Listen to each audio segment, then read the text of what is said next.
G'day world, welcome to my stream. It is, 7 p.m. here in sunny Victoria, Australian Daylight Saving Time, or 8 a.m. GMT. Yeah, if you're joining me, Friday the 17th of June 2025. It's lovely and sunny here. It's beautiful. We had a bit of a storm yesterday. Wasn't enough really to test my ceiling. We did manage to have some hail, but that wasn't really enough to test like the water situation on my ceiling, and kind of rained heavy. Anyway, it was good, I guess. But New South Wales has been getting well and truly battered by storms. I think someone even died. Someone died, which is that's pretty wild. They were saying it was some of the most ferocious storms they've ever seen. So who knows? You know, it's climate change. It was really, really hot, and that always makes, for interesting storm making conditions. Anyway, so what are we going to get up to today? We have an update on the LA fires. Also, as you can see down here, that's where is it? It's Khan Yunis. After the ceasefire deal in Gaza has been, we'll talk a bit about that. We've also got some Australian news and several other random news events. We're going to probably do a bit more news this week than we did the last couple of weeks. I mean, it's been a big week. So we will have a look at what's been going on. Anyway, yeah, this is supposed to be, Khan Yunis. So anyway, I shall make it smaller. I didn't line up a whole bunch of things in my browser. It's switching over here. So let's have a look. We're going to look at Israel and Palestine first, of course. So I've got a couple of different stories that happened over the last 24 hours. Okay, this one doesn't want to load. Oh, yeah, here we go. We begin with developing news out of the Middle East. I don't even know whether to bother playing it. I mean, I could, because we had, obviously, a couple of things happened. Let's line them all up.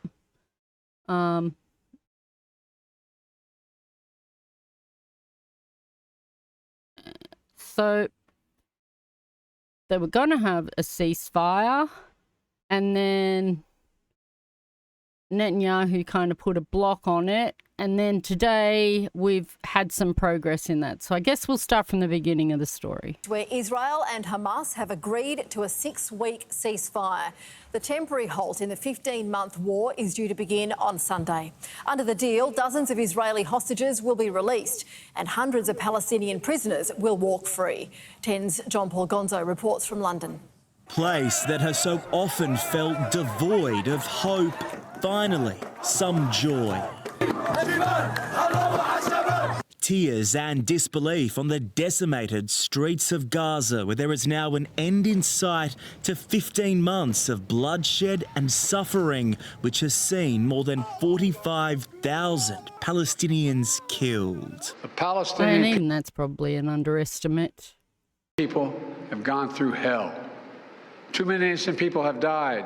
The deal agreed to by Israel and Hamas is the US-backed plan, which has been on the table for almost a year. The first phase is a full and complete 6-week ceasefire. Israeli forces will withdraw from densely populated areas in Gaza, and around 30 of the almost 100 hostages held by Hamas would be freed in exchange for the release of hundreds of Palestinian prisoners. There are a number of details to negotiate to move from phase 1 to phase 2, but the plan says if negotiations take longer than 6 weeks, the ceasefire will continue as long as the negotiations continue.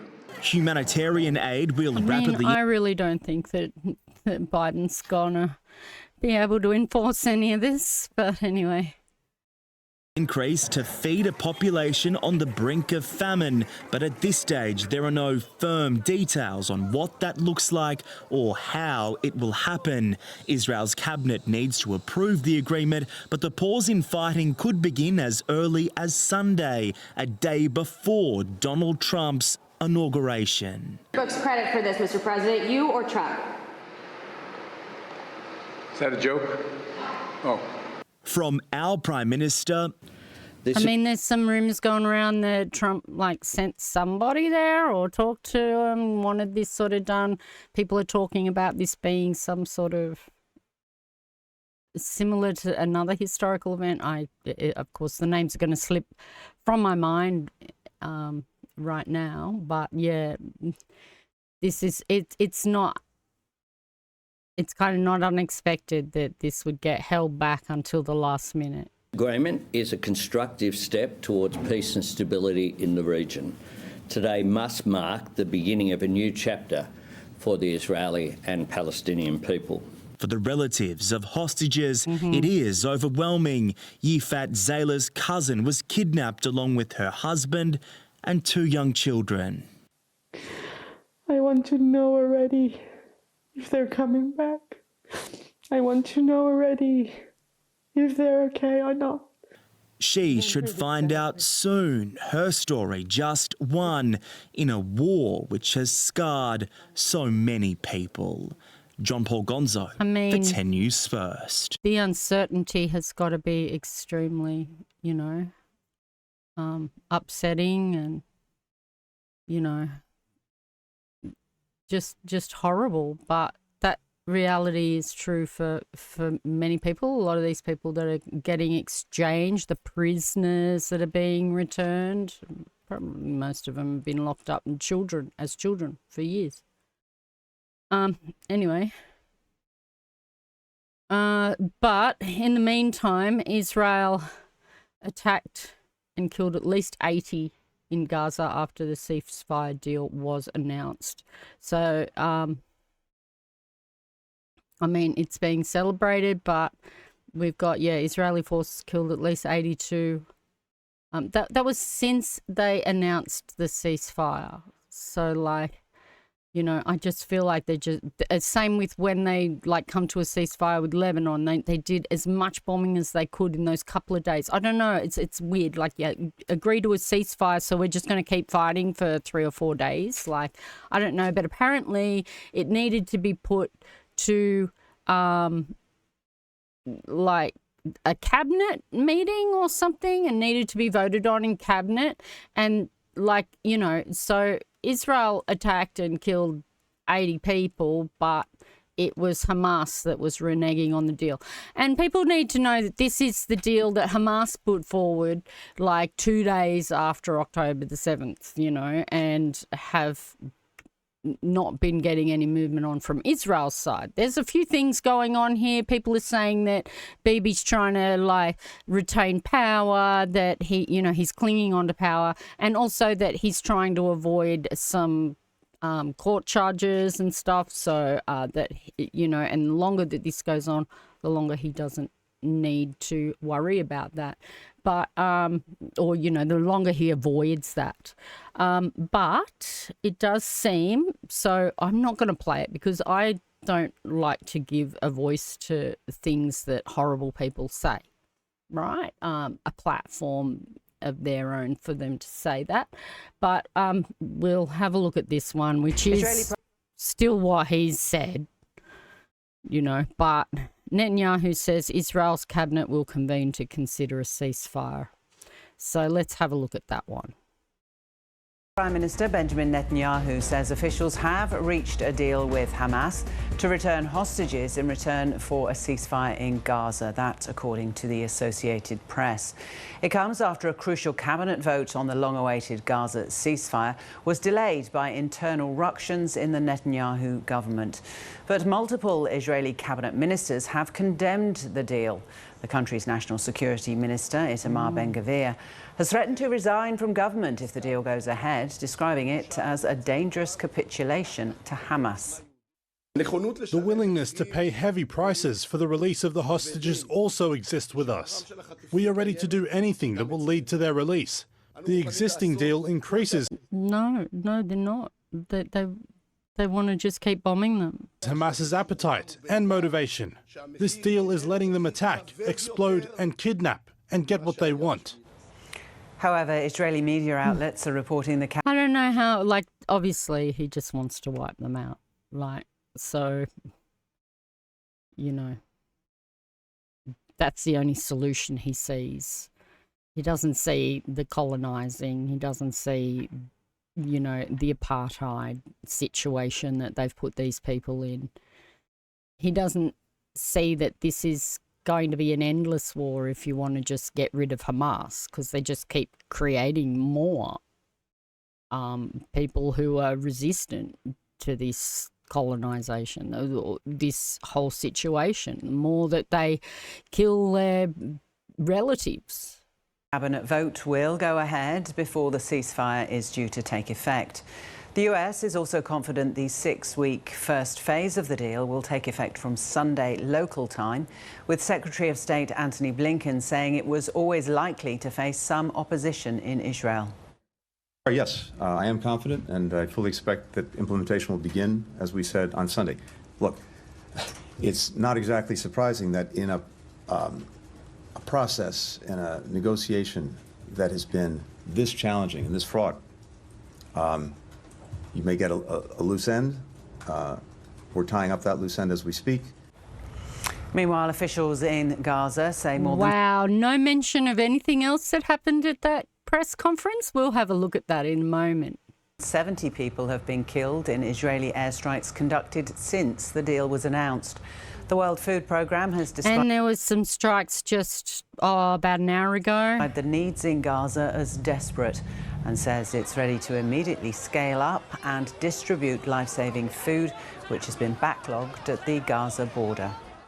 They're saying they need to let in like 600 aid trucks or something like that. So, okay, so that press conference, it's interesting. We're going to have a look at a few things that happened with that press conference. Unilateral and misguided exit from the Iran nuclear deal. We made clear so Anthony Blinken was interrupted by hecklers. We'll look at who these hecklers were in a minute. During a speech on the future of the Middle East. A path to mutual return to compliance if Tehran was willing to take the steps necessary. Blinken has faced criticism for diplomatic support of Israel over the war in Gaza. At the same time, we strengthened America's robust sanctions regime on Iran and delivered on President Biden's commitment. You will forever be known as Bloody Blinken, Secretary of Genocide. You have the blood of hundreds of thousands of innocent people on your hands. We have spent Thank you. I respect your views. Please allow me to share mine. Thank you. Okay, so he has a microphone, right? He has their undivided attention.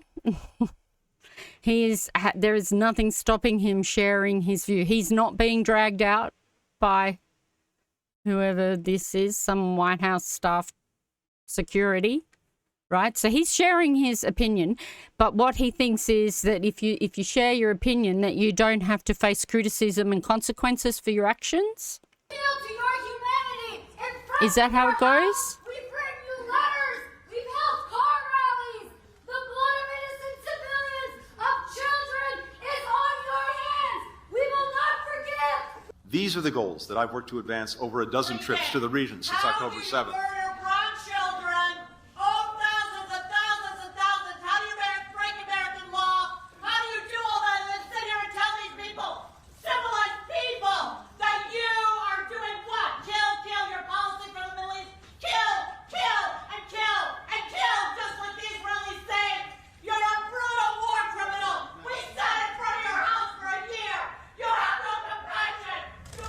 Is that hard to achieve? Yes. This is not a conflict. Peace in the region always has been. For over 450 days, Israel has committed genocide against the Palestinian people. We have sent over $25 billion to Israel in the past year. That's $70 of all of our money. $70 that we are they're using to It would send seem their voice isn't respected as they're getting kicked out. ProPublica, look it up, in pen. So these people, and I love that they went one by one. They didn't just all en masse do it. They're calling this a heckle, but it is a protest. It's you know, these are the consequences. You've got free speech. He has free speech, right? No problem at all. You can say it, but there are consequences for your free speech. You know, there can be. If you're going to say shit things, if you're going to do shit things, then you're going to get criticised. People are going to yell at you. People are going to protest, right? These people were not just randoms. They were reporters. So, land of the free, where reporters get kicked out for protests, right? I'm getting sick of journalists that just read out a press release, right? They don't ask hard-hitting questions, you know, at these conferences. You know, they're not responding in kind to the bullshit that they're receiving as answers, the non-answers that they're receiving. And now we're seeing some people that are speaking up, that are saying, hey, you can't do this, you know, like answer these questions and answer why US is funding this genocide. You know, this is the criticisms that we're wanting to see. We need more of this. More of this from our journalists. You know, just ask the questions. I was sitting here quietly, and now I'm being manhandled by 2 or 3 people.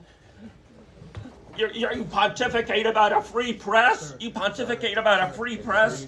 You are hurting me. You are hurting me. You are hurting me. I'm asking questions. Remember, more journalists than ever have been killed in this conflict. We're being told by Matt Miller that he will not answer my questions, and so I'm asking questions. Wasn't the point of the May 31st statement to block the ICJ orders? You blocked the ICJ orders.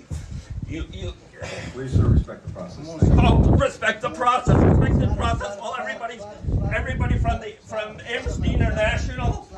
From Amnesty International to the ICJ saying that Israel's doing genocide and extermination, and you're telling me to respect the process. Criminal! Now this journalist, that journalist there, I did post on my social here. No major US, this is that journalist, Sam Husseini, it was us. Has any news organisation reached out to you yet, Sam? No major US news organisations reached out. I suspect that they're desperate that the public not look at how murderous the US government policy is or think about what journalism should be. And as we saw in the ABC report, which was only posted a couple of hours ago, they didn't even mention any of this, let alone reach out to the protesting reporters. You know, and this isn't the only one. Okay, I'm not a fan of this guy in particular, but another dissenting voice. Let's see, is it going to play loud enough?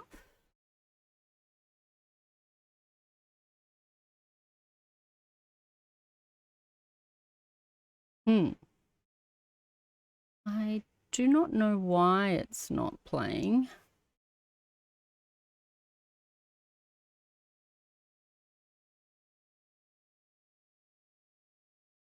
It's interesting. Okay, so I'll just read out what it says. 300 reporters in Gaza were on the receiving end of your bombs. Why did you keep the bombs flowing when we had a deal in May? We all knew that. Everyone knows this room has a deal, Tony, and kept the bomb going. Why do sacrifice to... Oh my God, these are terrible. I wish I knew why it wasn't playing. I mean, that'd be nice. Let's try a refresh.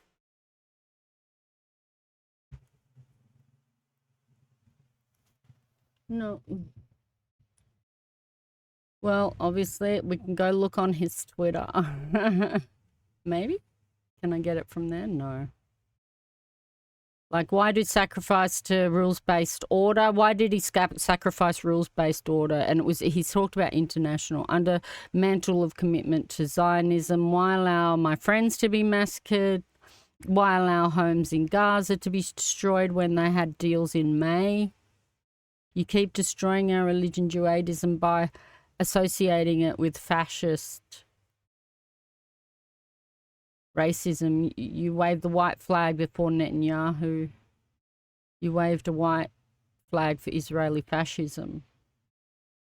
Your father-in-law was an Israel lobbyist. Your grandfather isn't in Israel. Obvious you were compromised by Israel. Why did you allow the Holocaust of our time to happen? Wow. He obviously felt brave. I don't know if he was part of the original little protest. How does it feel to have your legacy be genocide? Good question. How do they feel that your legacy is he doesn't decide? What? Oh, yeah, he talked to this guy as well, and he goes, and you smirking all the time. All things, yeah. 300 reporters in Gaza were on the receiving end of your bombs. Why did you keep the bombs flowing when we had a deal in May? We all knew we had a deal. Everyone in this room knows we had a deal, Tony, and you kept the bombs flowing. Why did you sacrifice the rules-based order on the mantle of your commitment to Zionism? Why did you allow my friends to be massacred? Why did you allow my friends' homes in Gaza to be destroyed when we had a deal in May? You helped destroy our religion, Judaism, by associating it with fascism. You waved the white flag before Netanyahu. We'll have the time to take questions at the end. You waved the white flag before Israeli fascism. We'll have the time to take questions Your at the end. Your father-in-law was an Israel lobbyist. Your grandfather was an Israel lobbyist. Are you compromised by Israel? Why did you allow the Holocaust of our time to happen? How does it feel to have your legacy be genocide? How does it feel to have your legacy be genocide? You too, Matt. You smirked through the whole thing every day. Thank you. 300 reporters in Gaza were on the receiving. Wow. So it's good to see some of that at least. This was finally seeing some people speak up. So that makes us seamlessly move on to the US anyway, where we have we're just going to do a quick update on the fire. I mean, they did have some dangerous winds apparently, but we didn't really hear very much about it elsewhere. So, and I was looking on this, the watch duty.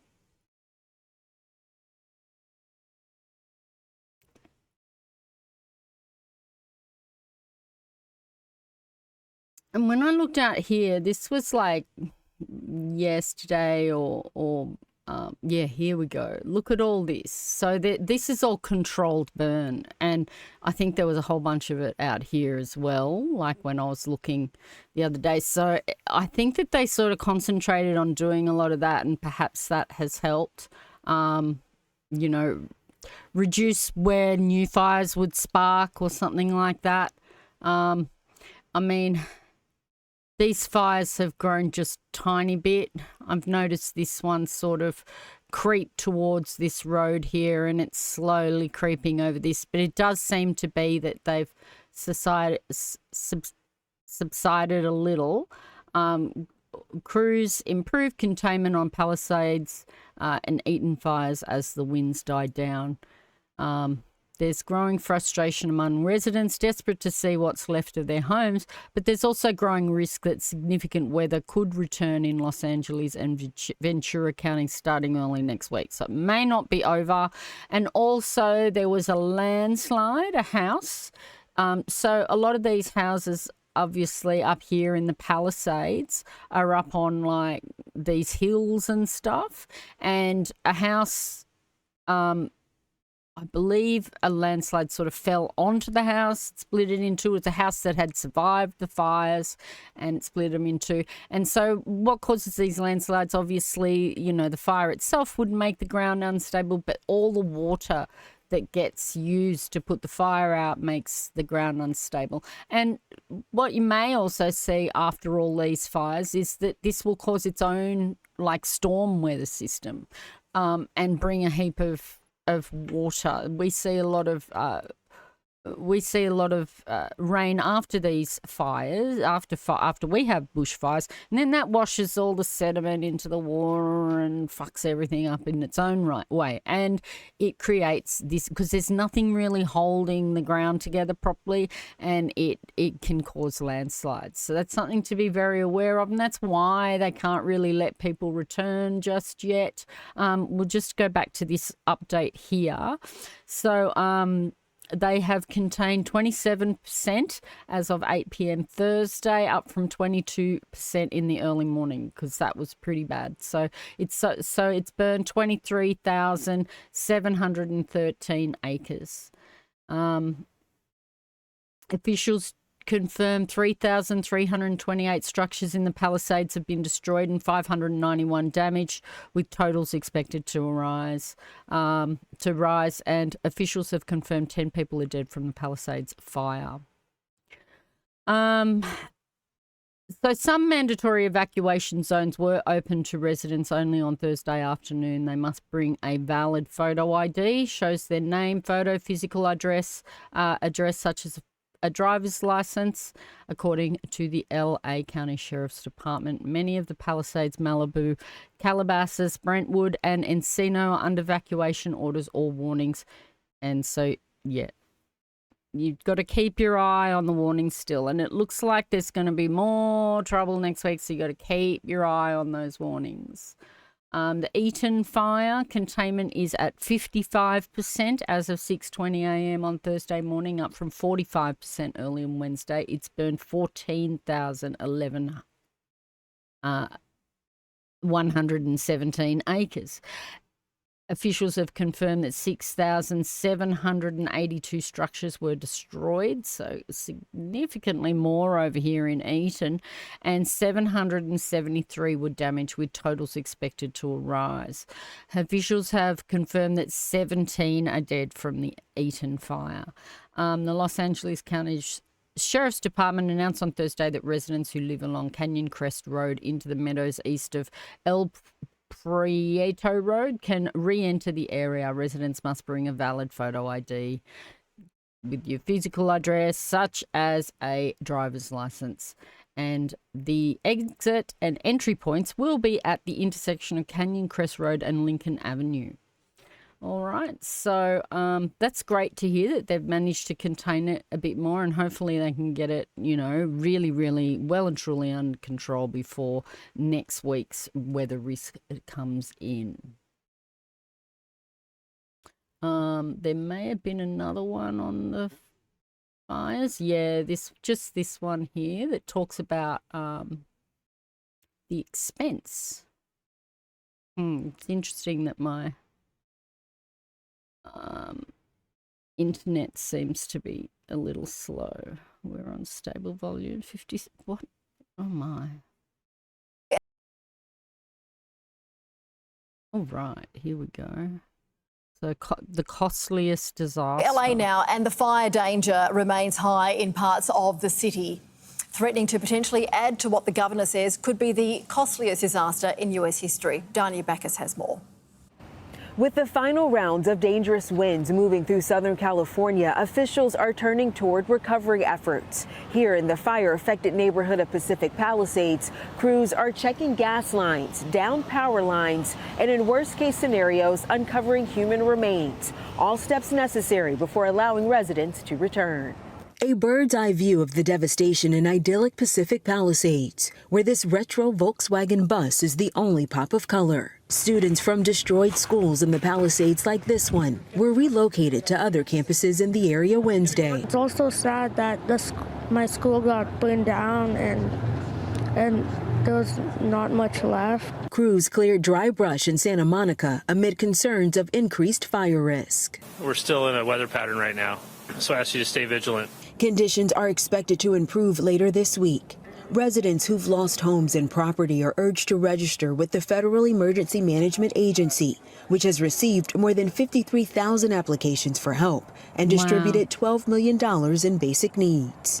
This FEMA Disaster Recovery Center is helping residents who've lost vital records like birth certificates and Social Security documentation. They can also file relief applications. and even receive mental health services. We want parents to know that we're here to support their whole family, and people of all ages can come and get support from us. We have task force. Search and rescue teams are methodically combing through. Yeah, you look on the map and it shows you like all these disaster recovery things and where you can get water and meals. It was showing a lot more yesterday. I don't know why it's decided not to show today, but there was a whole lot of like meal distribution, not just for first responders, but for, you know, just generally for people that needed it. That one's a bottled water. You know what that is? WCK. Meal distribution. So, you know, if you're in the area, check out for those to get assistance. Charred properties damaged in the Eaton fire. Looking for hazards, possibly searching for any victims that may not have made it out of the fire. First responders working that fire are camped out at the famous Rose Bowl Stadium, setting up a tent village in the parking lot. And volunteers organized to pick up trash blown about in the high winds. People came from everywhere, and we're all ready to go and do our part. For those doing harm, authorities announced more arrests for looting and trespassing. A curfew remains in effect from 6 p.m. to 6 a.m. in the affected areas. After nearly 9 days of dangerous winds, relief is finally in sight. It's much needed good news as fire crews report making major gains on the massive fires burning here. Wow. There's still a little bit for them to go, but I'm glad that they're on the improving end of things. All right. I don't know, what have I got here? Oh, that's right. Donald's got some solutions.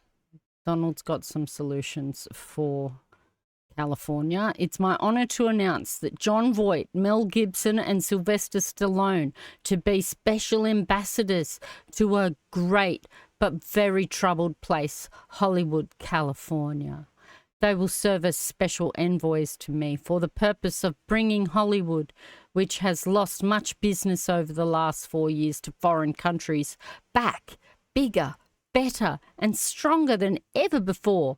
These three very talented people will be my eyes and ears, and I will get done what they suggest.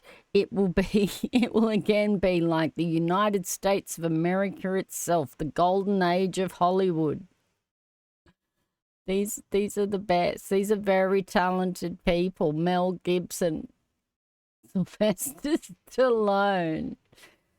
So, yeah, I don't even know what that means. What the fuck is a special ambassador, special envoy for, like, what are they going to do? So here's our other Donald Trump news. We're waiting for him to get inaugurated. Michelle Obama's not going to the inauguration, but apparently everybody else is giving in and going. I don't know. But I think this is a funny story. He's recreated his mugshot in the official White House portrait. Like, look at the lighting here. It's very dramatic, very dramatic.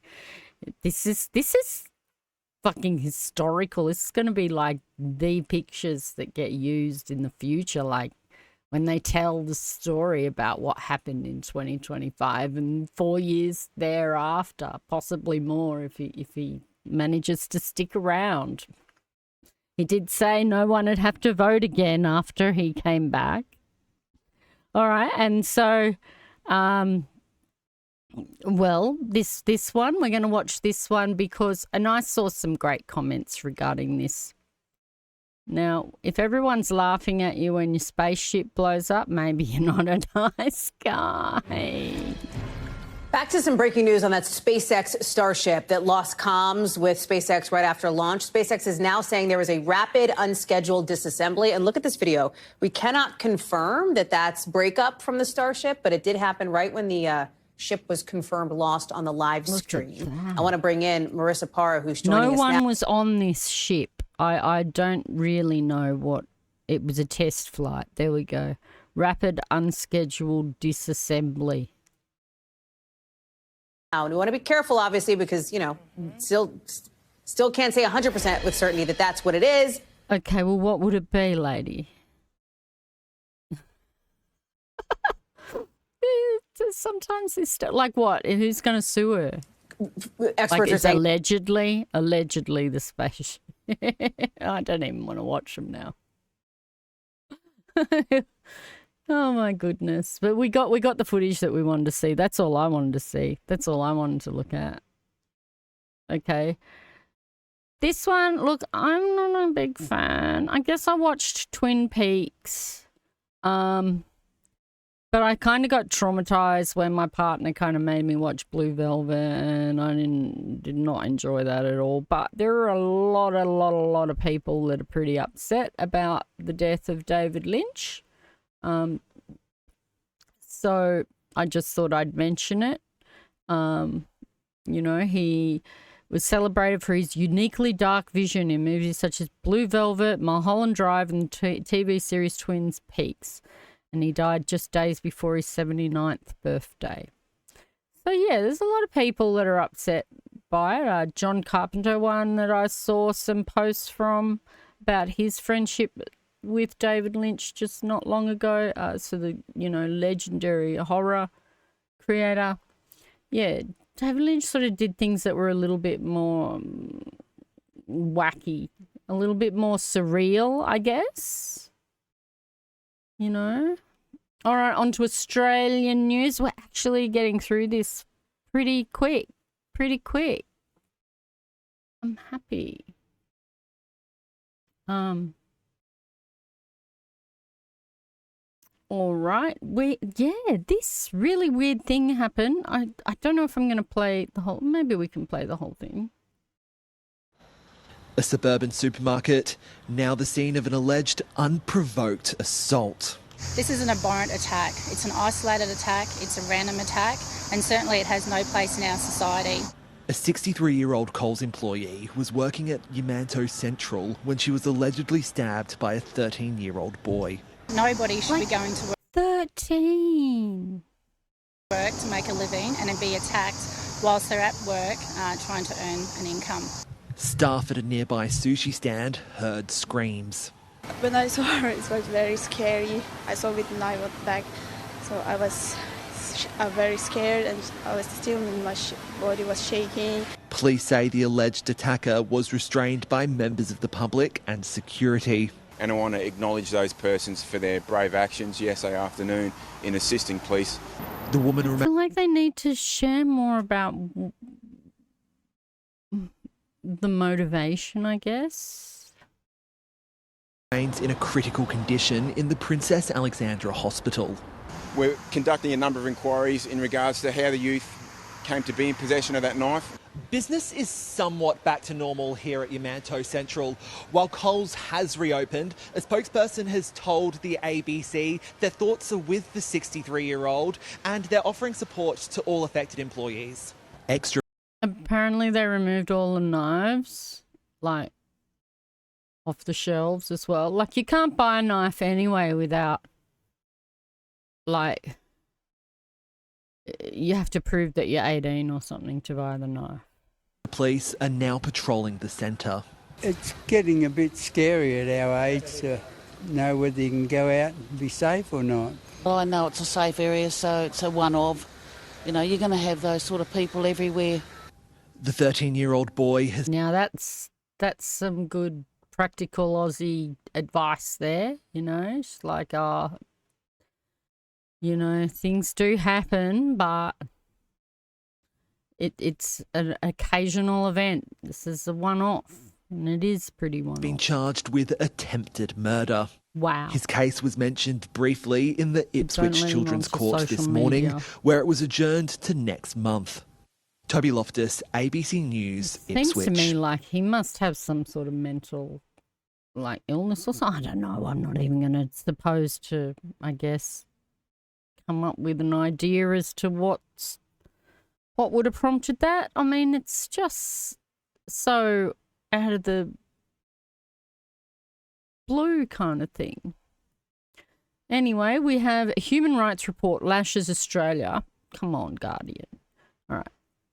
Lashes Australia's diabolical asylum seeker treatment and appalling youth crime laws. And so this kid's just like emboldened the Queensland absolutely just is gung-ho at youth crime laws, you know. They don't look at any means to prevent it. They really don't. They just want to, their whole shtick is lock them up. 10 years old, lock them up. I get it, adult crime, do adult time, I get it, kind of, but I do sort of think there's no real motivation in the community to look at how to avoid it in the first place, you know.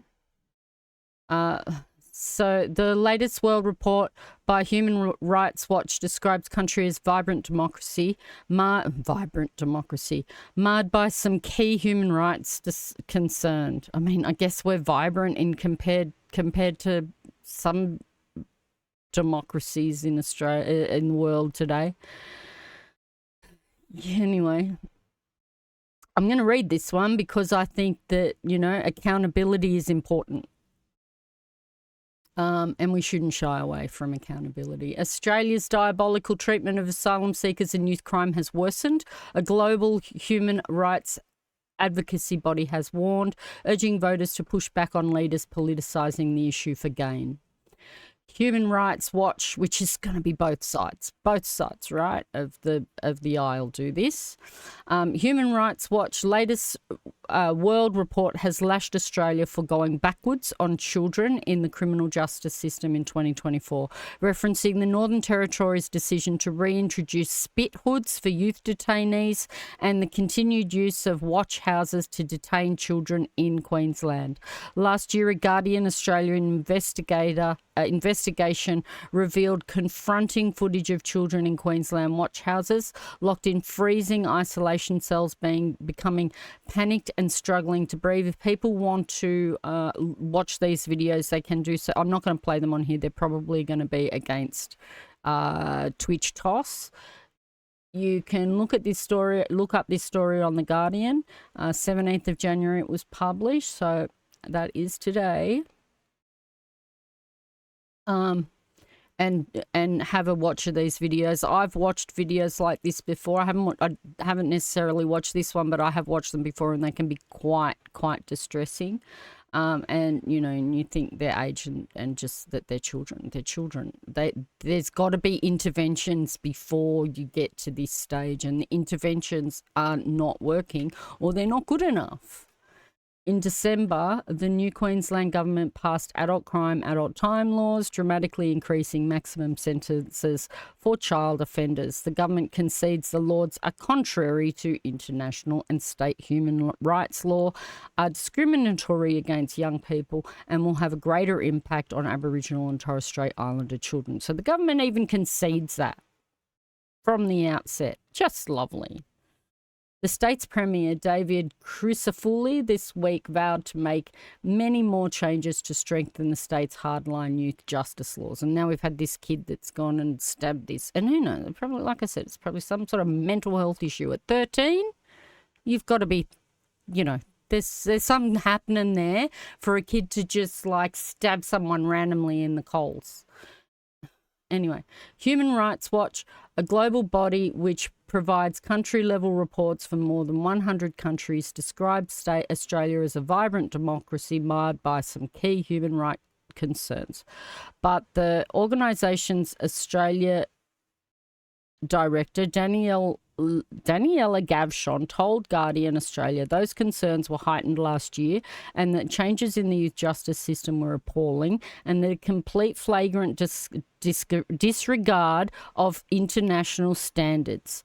The children as young as 10 years old don't have the maturity and capacity for abstract reasoning and to really comprehend the consequences of their actions, she said. And now they're just feeling like they're being like even attacked. So they're going to like fight back. They're going to lash out. They're going to, you know, do things that I mean, stabbing someone in the back is awful. Like that's, I'm not trying to excuse that at all.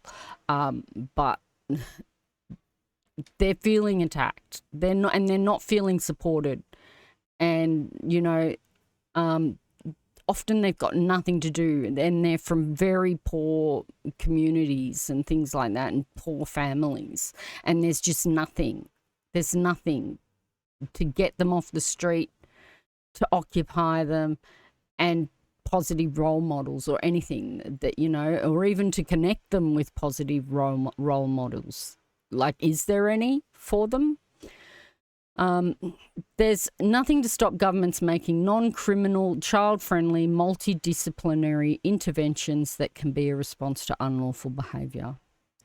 The report also condemns the treatment of asylum seekers that were transferred to detention facilities on Nauru, which we're still doing after like 20 years or 25 years or so. Many of whom have had their phones confiscated, noting that Australia continues to evade its international obligations. Several groups of asylum seekers were taken to the tiny island northeast of Australia last year after it was briefly closed in mid-2023. Almost 100 people are believed to be in the immigration centre. Harsh migration and immigration detention laws passed during a marathon Senate sitting in November now allow the federal government to pay third countries to take non-citizens and ban travellers from specified countries. Gavshon said these developments had set a concerning precedent for countries abroad. The former UK Conservative government began work on a scheme to deport its asylum seekers to Rwanda. The botched plan had cost about £700 million. Or is that euros? I think that's a euro symbol. I fucking don't know.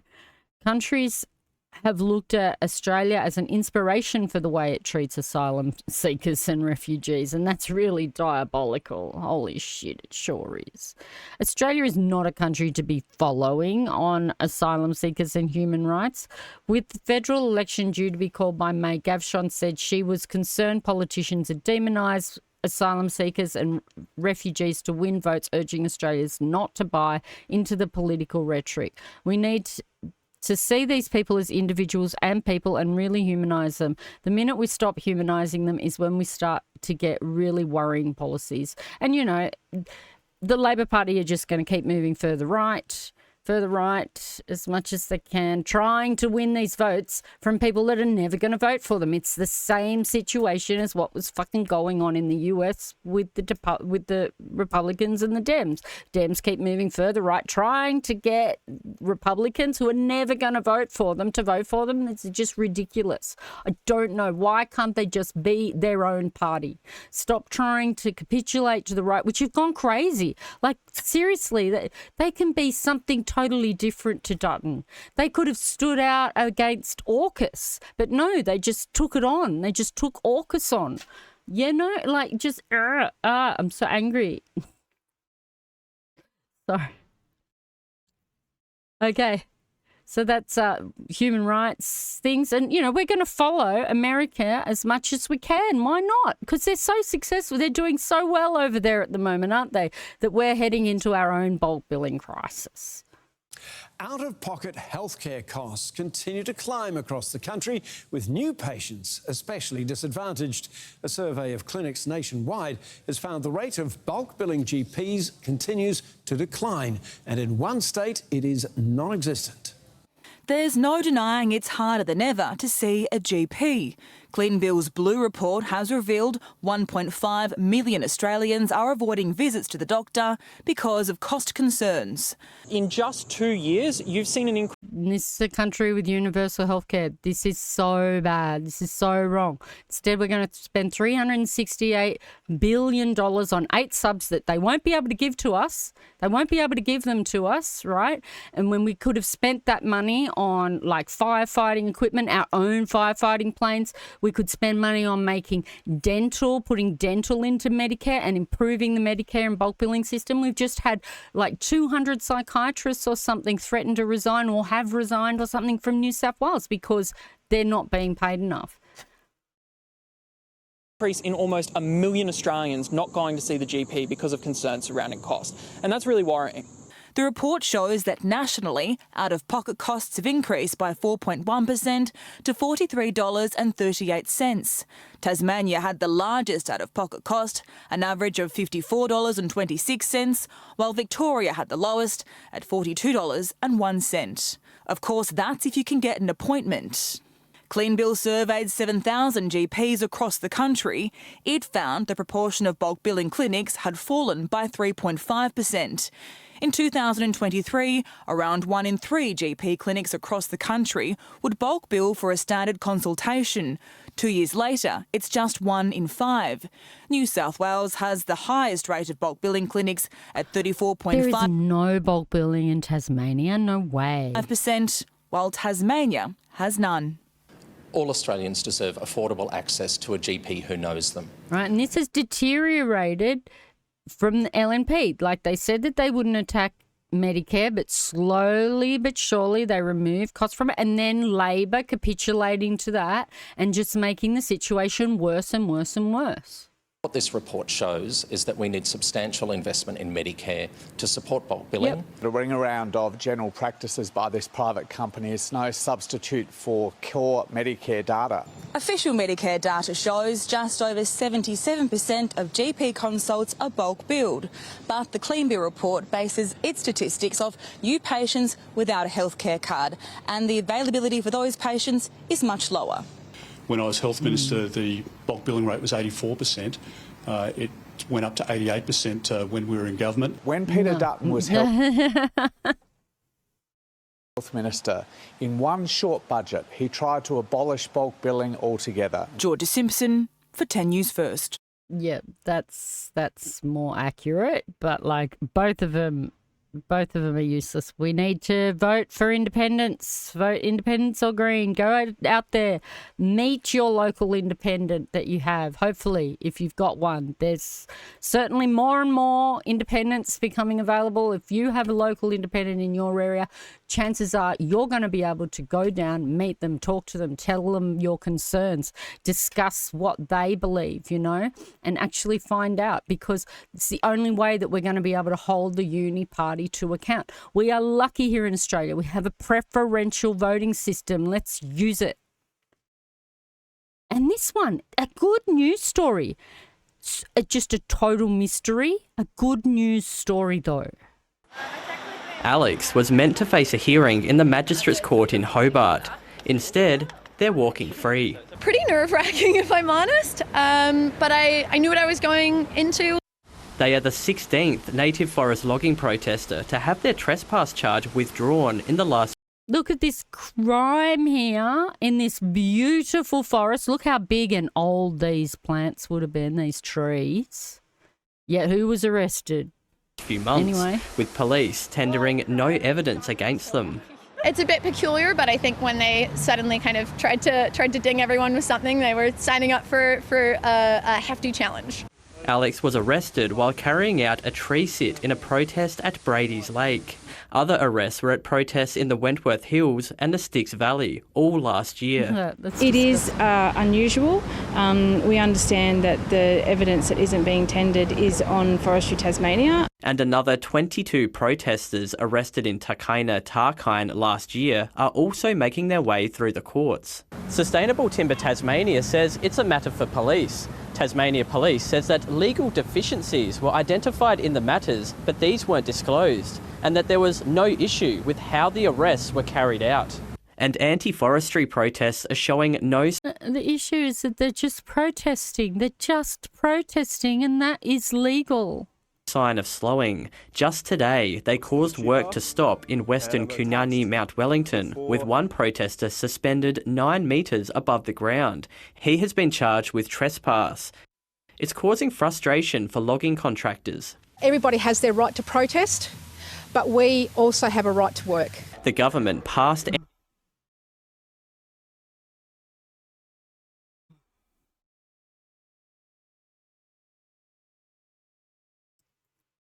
have a right to rip up resources, destroy the land that belongs to everybody, destroy the planet that belongs to everybody. Yeah, you got a right to do that, but they don't have a right, really. Not really. Just get out of our way. Go and protest over there in the corner where you're not going to distract anybody.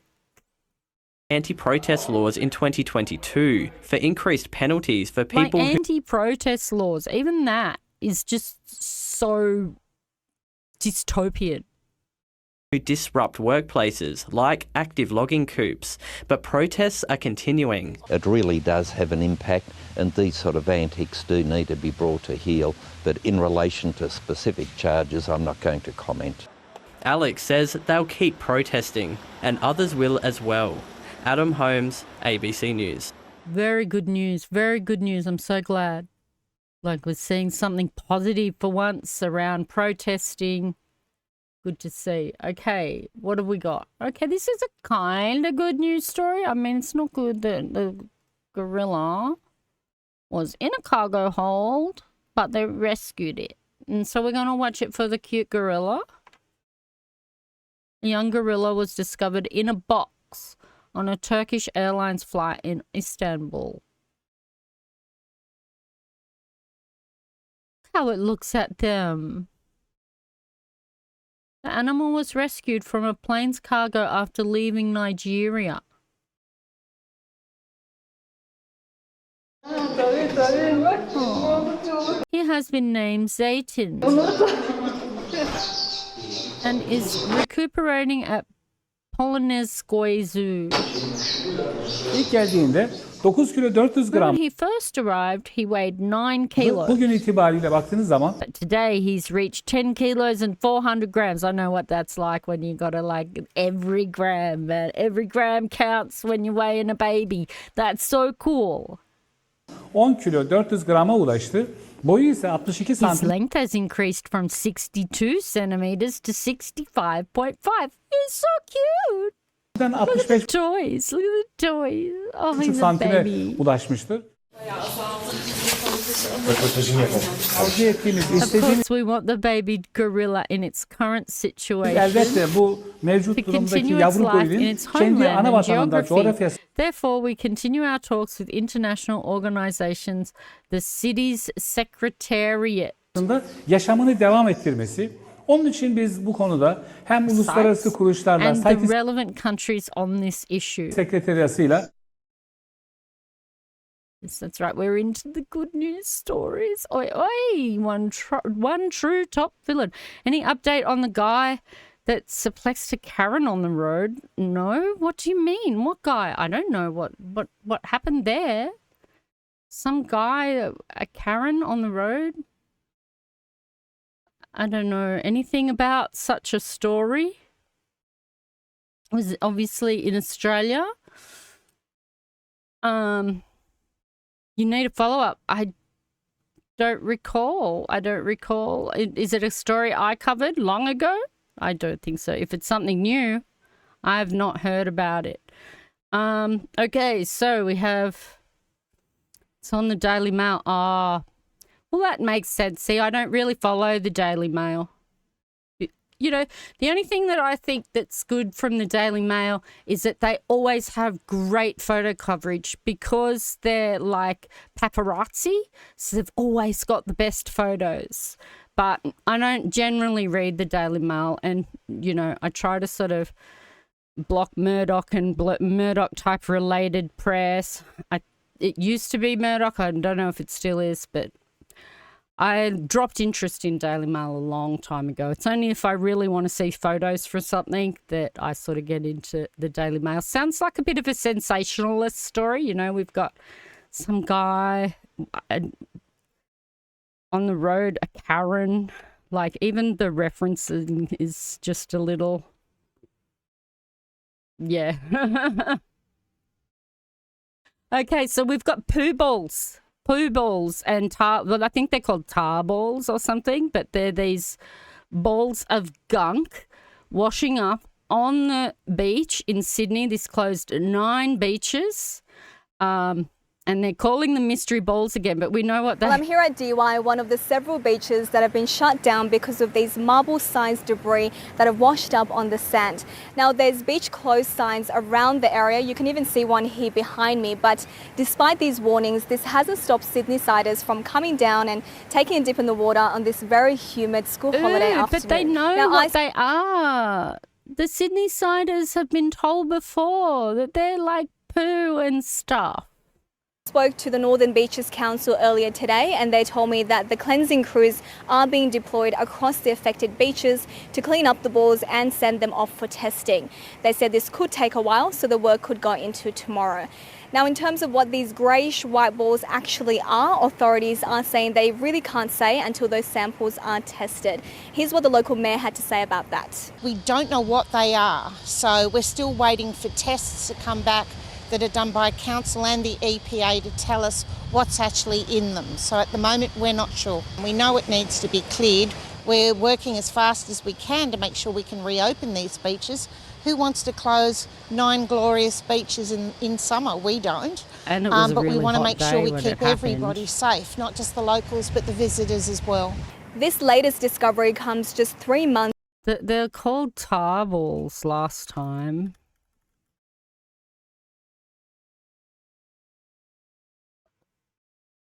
Dark coloured pieces of oil. No, it was these. And they were made up of human feces, drugs and cooking oil. You found it? Woman is body slammed. Except it wants to show me a Ukrainian rocket. Get out of my face.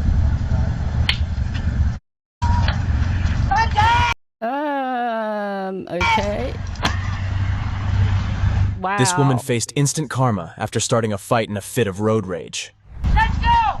Okay. I mean, a shit fight between two unknowns. Seriously. This is sort of gossip. That's why it was on Daily Mail, because it's like gossip type reporting, yeah? You know, it's like, let's go and laugh at these two unknown people and make a sensation story out of it. And like, really. Get out! Get out! I didn't touch you. You were on my gun. Come and touch me, because my man's right there. Come and put your hands on me. I ain't driving crazy. Your was on my goddamn. I went to the other lane. Get out of my face. Wow.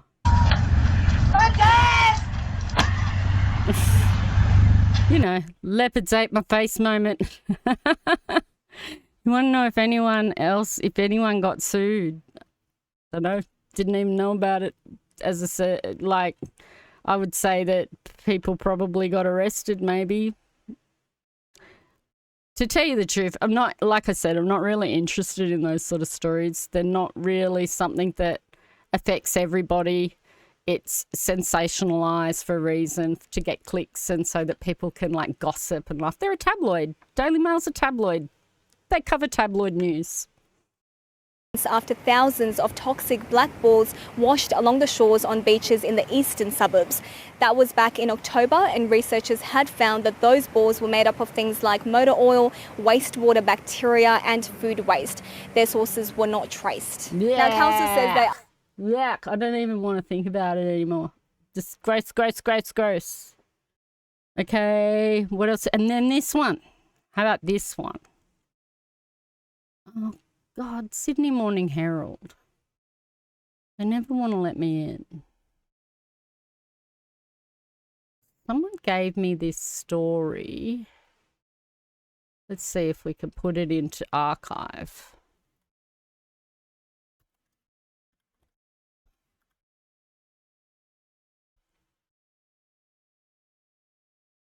I had it unlocked a couple of times. I know, maybe if I put it into a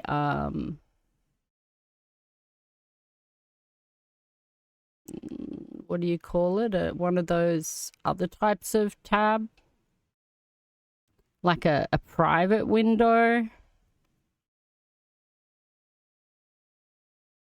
Yeah. A new species of Sydney funnel web discovered, and it's a monster. Now, can we see it? Close this one and close all of that. Oh, you're kidding.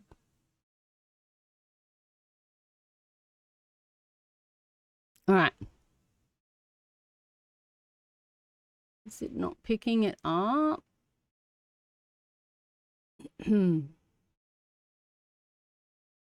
Okay.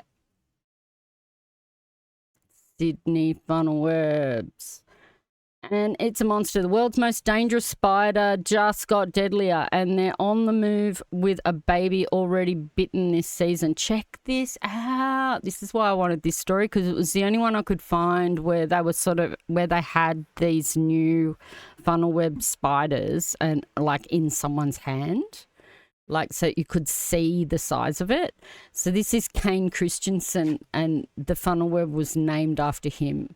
I don't really want to read the whole thing, and it does give us some pretty wild, if you don't like it, the spiders look away now.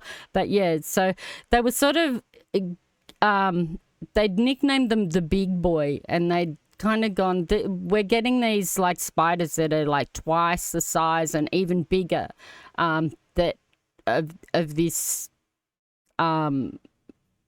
species, and they were like, we think that they're different species, so they did get a few of them, and they tested it. I think they did like genetic testing. Eventually they found like a 9 centimeter like funnel web, and they're not supposed to get that big. And so they went and tested it, like did genetic testing, and they found out that there was actually 3 species. So and so about 2018, Christensen, then the park's head of spiders, drove his specimens down to the Australian Museum, and the museum's legendary spider guru, the late Dr. Michael Gray, had long believed that the Sydney funnel web was more than one species, but he struggled to prove it. And so they managed to do that analysis, DNA analysis that was held in Germany, and they confirmed that these ones are different, that they're different. So a normal male funnel web might grow 2.5 centimetre body. Do not handle funnel webs. And yeah, so this is the real Sydney funnel web is Atrax robustus, and it calls the North Shore and Central Coast home. And then the second type is almost identical, but it is a different species, and it's dubbed the southern Sydney funnel web, Atrax montanus, and it does overlap with the Sydney funnel web, but it's got a much wider distribution, and it goes a bit further north, much further to the west and into the upper Blue Mountains, and then further south. Then there's these big boys. And so this red one is the original Sydney funnel web, Atrax robustus. And then this one's the southern funnel web that's similar, but it is a different species. And it goes all the way up, but it goes quite further south, Atrax monatus. And then you have up here, now they're not showing us exactly the locations because of conservation efforts that they're trying. So, and this is Atrax christianicini up near Newcastle anyway. So watch out if you're near Newcastle, because they have very, very, very big funnel webs. Not nice. Not nice at all. No, I don't like that. But still, it's science news. It's science news, and it was interesting, and that's why I included it. And lastly, before we get into some gaming, we're going to watch the first look trailer for the Nintendo Switch. A lot of people are excited. I don't know. The last time I had a Nintendo device, I think was, the Nintendo 64. Pretty robust, I got to say. The Nintendo 64 is an awesome machine. But for myself, handheld that I'd had was, good old Game & Watches when I was young. So, yeah. And here we're looking at the Nintendo Switch 2, though. This is the announcement trailer for all those who, like, I don't know. I feel like I'd rather have like a Steam Deck or one of something, you know, like a fake Steam Deck even. I think they're called like a Rock or something. I don't know. This was announced yesterday. Everyone was really stoked. Has it even got sound? There's no sound. To me, it just looks like... Oh, it's bigger.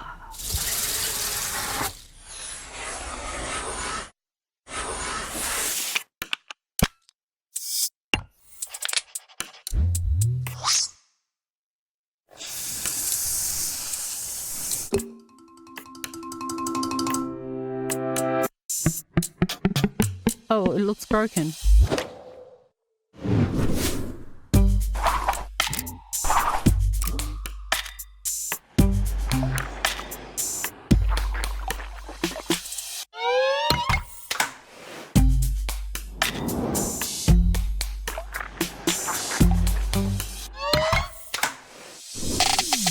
We're going with black.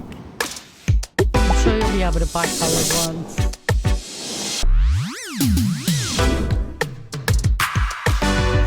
I hope those sticks are going to be better.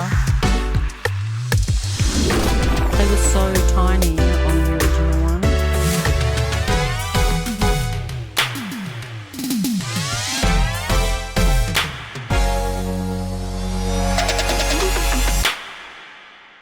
Yes, that's it. That's it. That's it for the news. Oh, there's more? Woo, wow.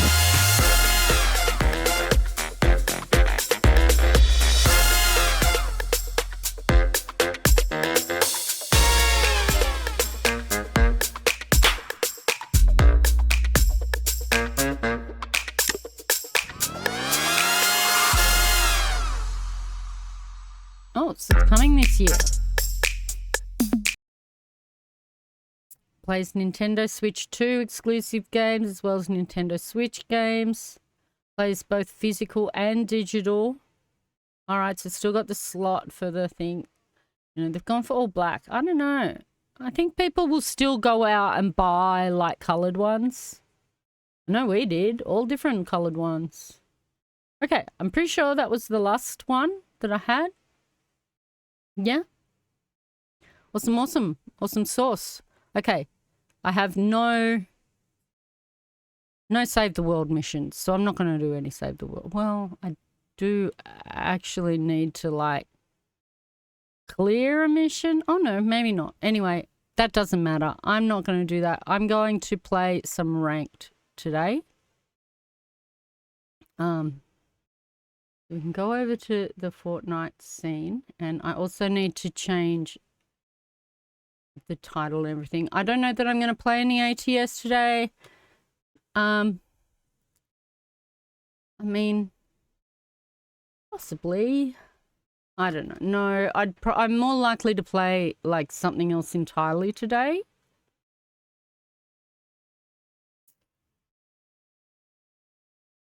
All right.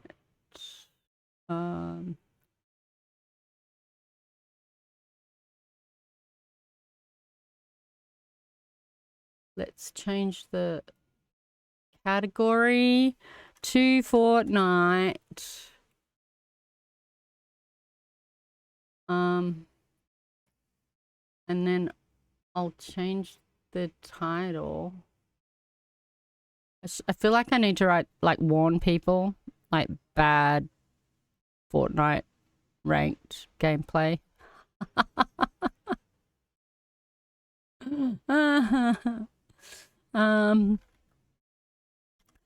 Fortnite ranked.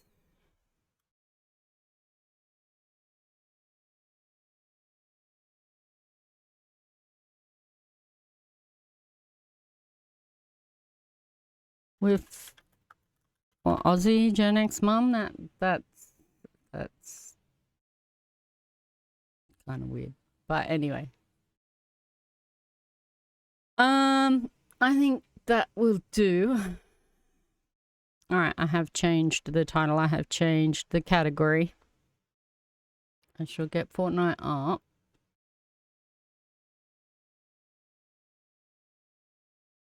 And I am going to go and make myself a drink because I haven't got one. Anyone to play with? Nobody to play with? Okay.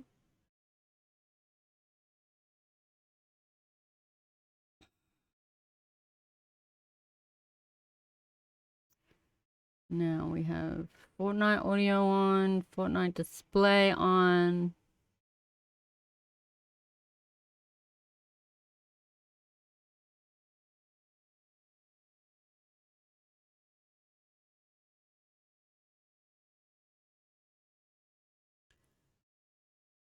Maybe we could play some tiny games or something a little later. I'm gonna go to the pause scene, go make myself a drink, and I'll be right back.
All right, I'm back. I'm going to change the title again to Camping in Fortnite. I thought that's more accurate. All right, I started up my Fortnite, and we have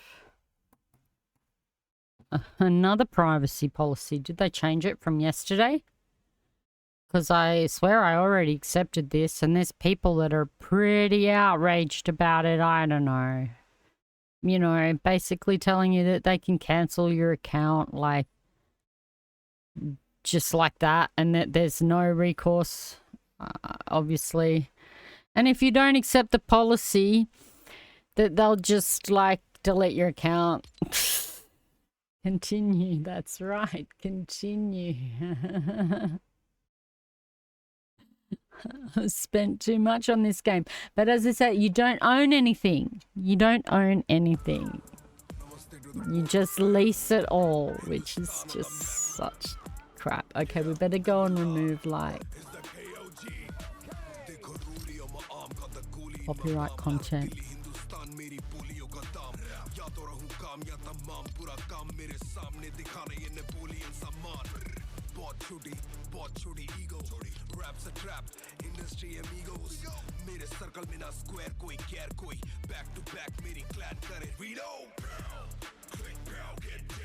All right. So, Fortnite news, obviously, is that Hatsune Miku has finally reached the music festival. And here she is. I'm gonna wait till February. This is gonna be really hard. I'm gonna wait till February before the 21st or whatever it is that the battle pass runs out. Sometime in February, I'm gonna then sign up, and that will get me the music pass. It'll give me the rest of the battle pass, and it'll give me the new OG pass. And I don't know about a new Lego pass, probably not. Anyway, that's what I'm going to attempt anyway. So we have Neko Hatsune Miku in the pass. We have a pretty cool. We won't be able to, and we've got like soundtracks. I don't know, Cherry Cordial. It came with Britney Spears' Work. Here's another emote. I don't really know why we're getting absolutely no sound.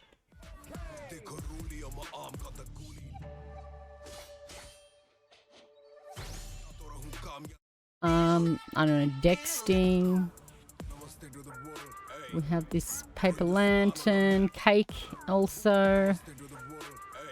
These are the free prizes, these ones. And here's the little backpack.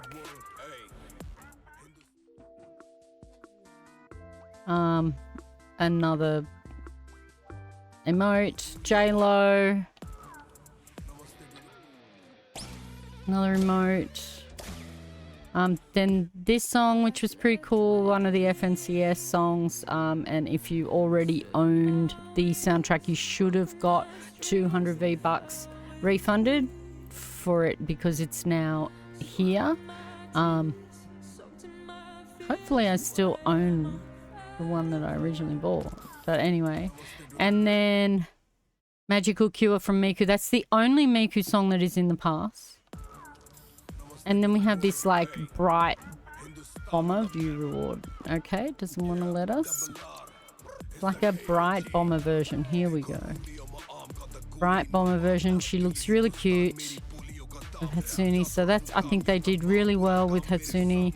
Okay, it doesn't want to show us the Lego version. But yeah, I think they did fantastic job. So I can't wait to get it.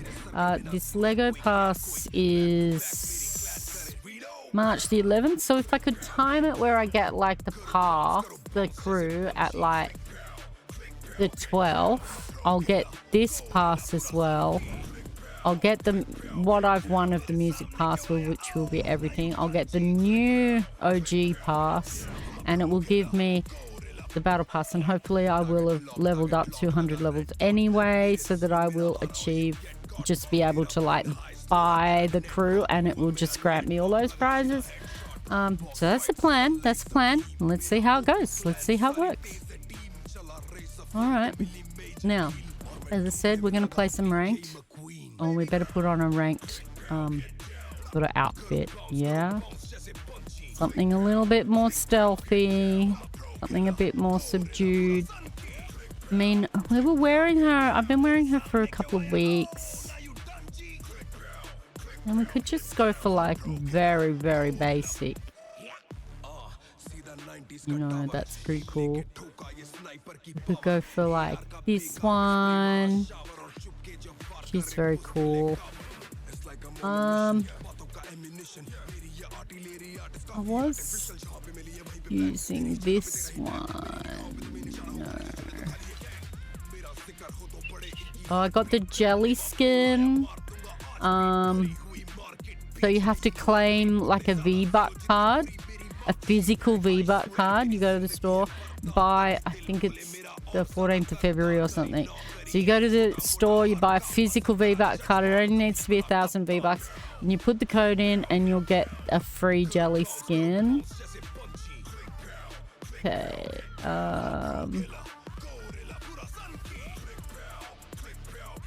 Okay, sort filter, let's see. Default? Season? Default. Maybe? Recent? Her. I'm gonna wear her. Take the wings off her back. What did I have on her yesterday? I should have saved it. I should have saved the character I made.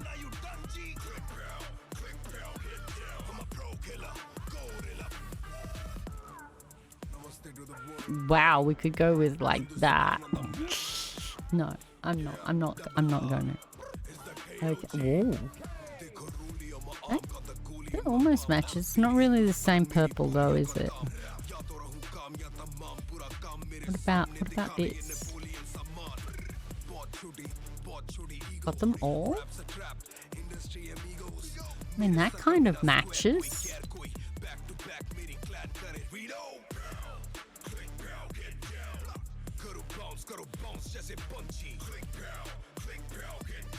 Whoa.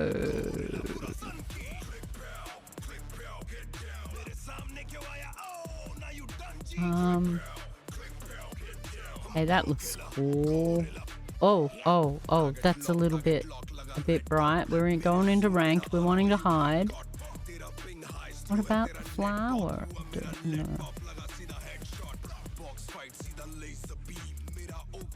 I had something cool on her yesterday. This one's pretty cool. Like, it's a very subdued sort of backpack, I think. I know, I had like a heart.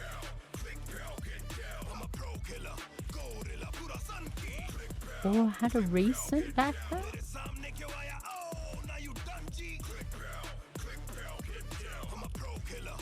This one. Yeah, I thought that was cute. That kind of matches. And then let us put on...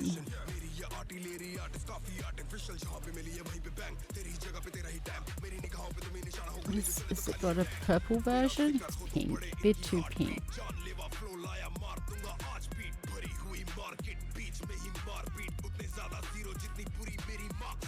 Have these got a purple version? Not really. A spacey version.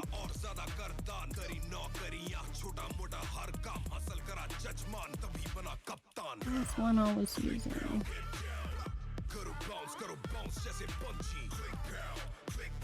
Yeah. Okay. I'll keep this on and change this to something a bit more purpley. I think that suits. All right. No, I haven't really sorted through these. We want things that we can hear. Okay. Why can't we hear Bim Bam Boom? Is it copyrighted? The icon series. That's interesting. What could we do? What could we do? Let's not pick icons. That's good. But it's traversal. Okay, I probably shouldn't do this on stream. Let's just look for stealthy ones. Stealth. Here we go. This looks good. Or we can do... Okay, I like that. Alright. We will leave it at that. Oh, we've got New Year wraps on.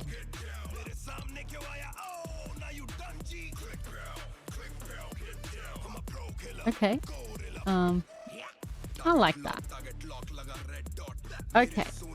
We're gonna play ranked. Where exactly is it? Here we go. Pick ranked. I'm on gold 3, so the aim for today, obviously, is to at least get platinum. Now, if I can go up a couple of levels, that would be even better, because I've got to go all the way through diamond as well this season. So, and I have come on tonight with the intention of playing more Fortnite than I normally would. I'm not going to go and play something else necessarily. I might play something a little later to cool down, like Tiny Glade or something. I haven't played Tiny Glade though before. Level 123 is my level. Hey, I was trying to get it all before the pass ran out, before the crew ran out, and I didn't. I got 99. So I can't go again till halfway through. When is it?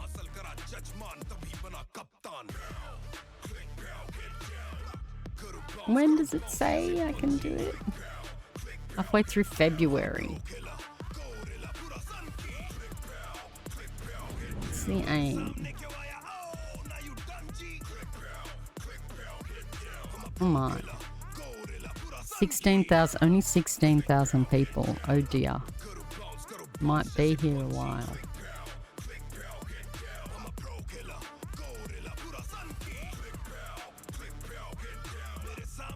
If it's Friday, where are all the people playing Fortnite? Like Fortnite Friday. I don't normally have such a lack of player base. Here we go. And I haven't warmed up either, so don't expect my aim to be terribly great till I sort of lock in. Waiting for matchmaking. Feel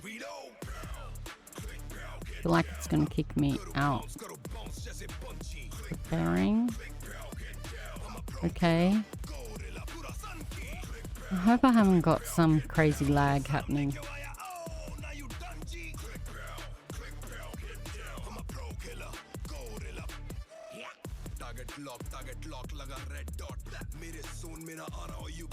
Seeing the wind pick up a bit out there. Still seems pretty clear though.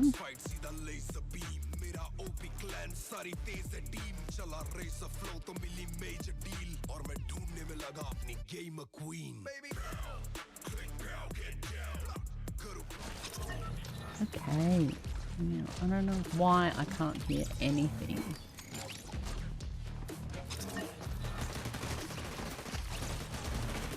Hopefully that won't come back through the mic.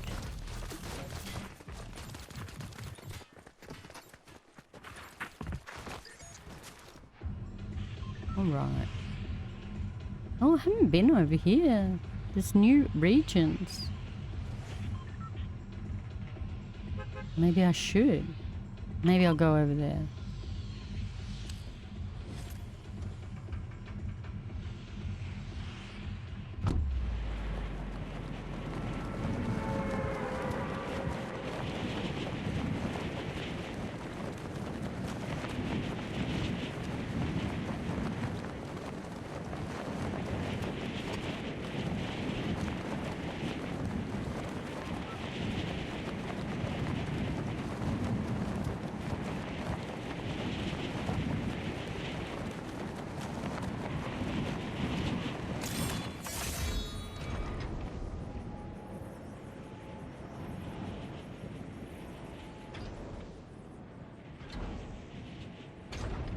Oh, doesn't look like anyone's decided to follow me.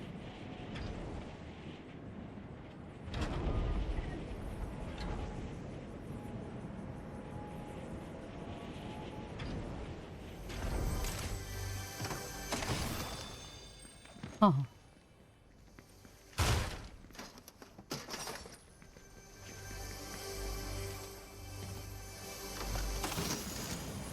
That's right.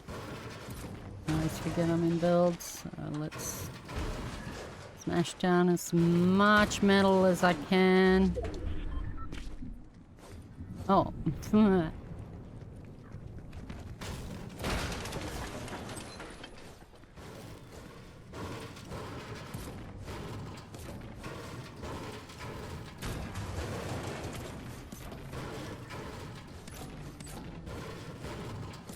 I'm really concerned about that firefight I saw as I was coming in, but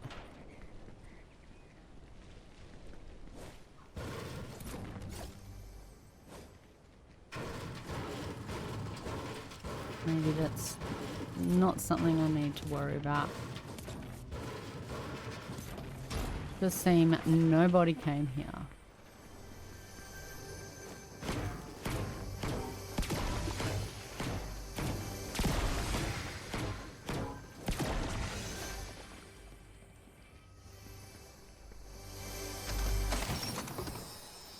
Ranger assault, that's what I got here, and then a shield bubble. Oh, but I already got, I don't like them, I don't want them.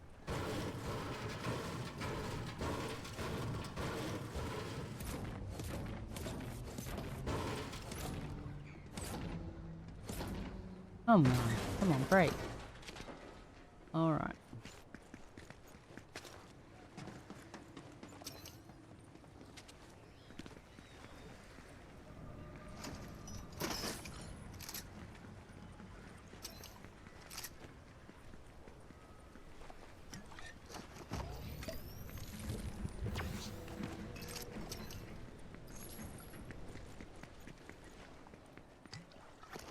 Haven't got a shotgun yet.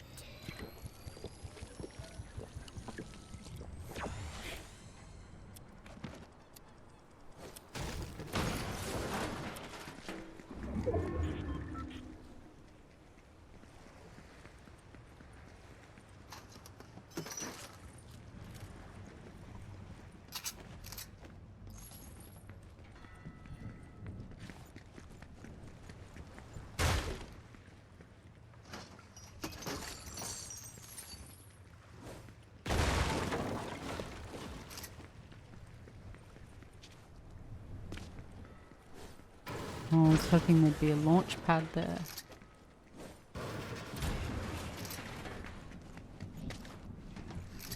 Okay, I haven't uncovered this area. Where do I have to go? Kappa Kappa Factory or Shattered Span? Let's go Shattered Span. Oh. Don't know. If I use the car, it will draw attention. Mind you, it's moving in.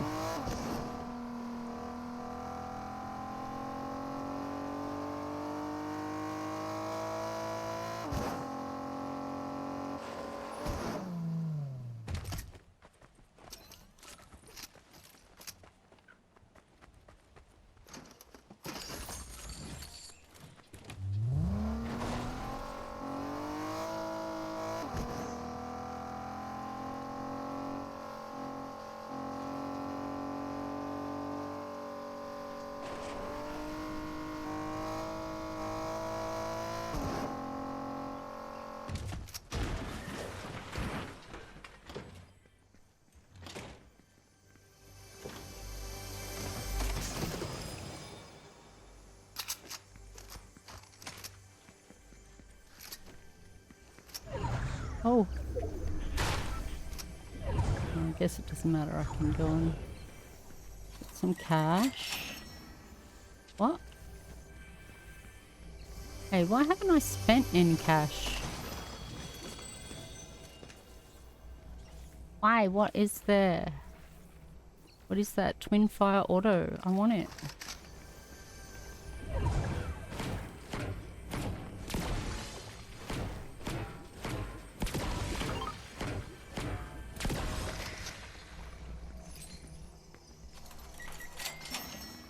Oh, obviously I have full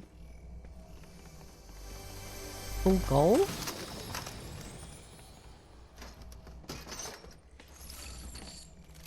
Alright, I'm going to switch to the Surefire or whatever it's called.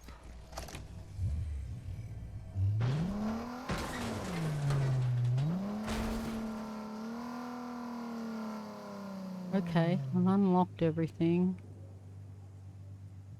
Don't know what's going to be the best option. Everything's melted too, all the snow melted.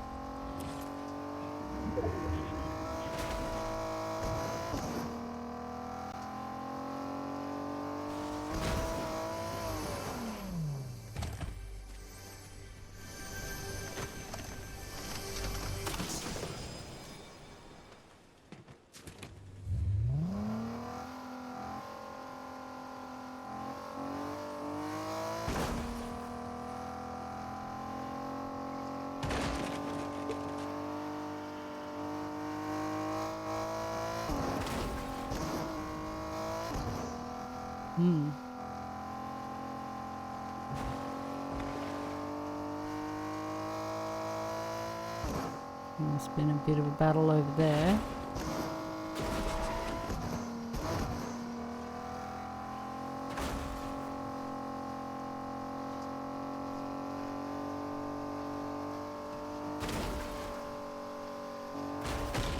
Okay.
I think I'll just fly all the way in if I can, or as far in as I can at least.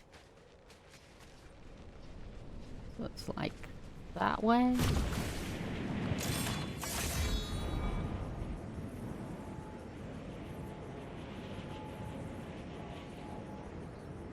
Oh, something down there I need to get.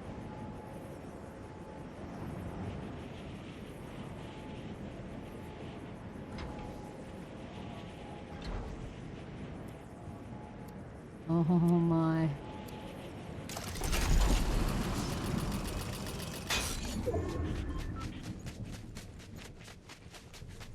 Someone be up here? Could this be a big mistake? Yes, it could be.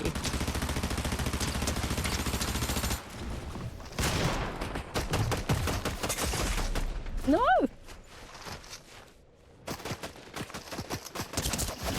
Oh, well, that's why we're supposed to camp.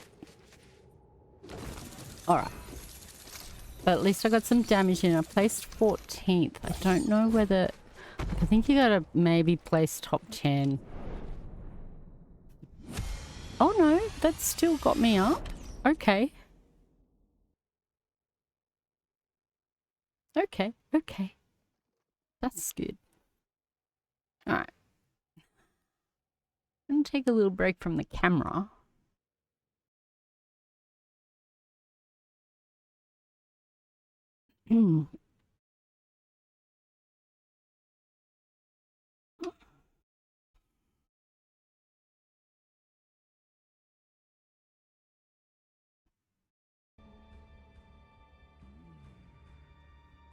Wonder if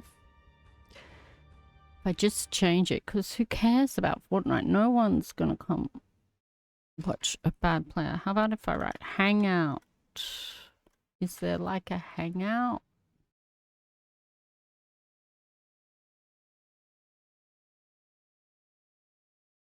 Hang together, some sort of category like hanging out. Just chatting, but I don't want to just pick just chatting. I could pick gaming late at night. No.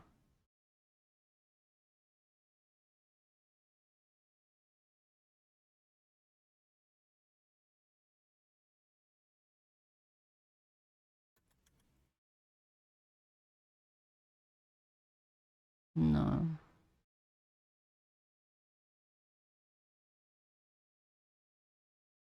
Maybe a little later I'll put it back on just chatting. Alright, let's get.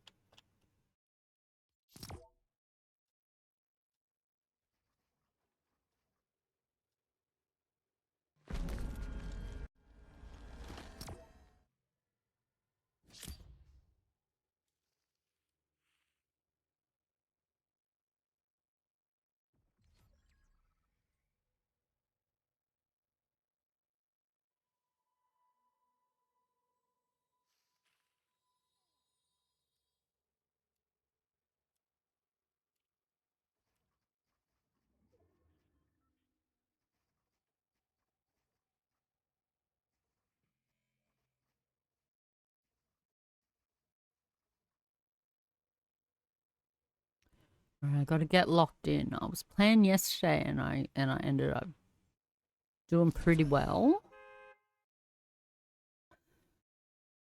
I never win ranked. But you know, I was actually putting up a battle. So, you know, I got to get locked in. Got to get locked in. Oh, you wanted to dance with me, or was it a bot, do you think? I can't even use that one. Can I go to the right place anymore?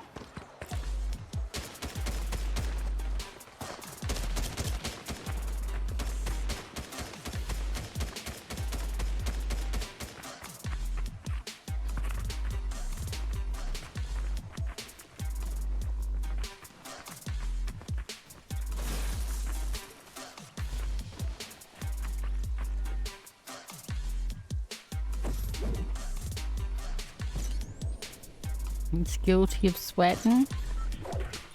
I sweat too, but I never win.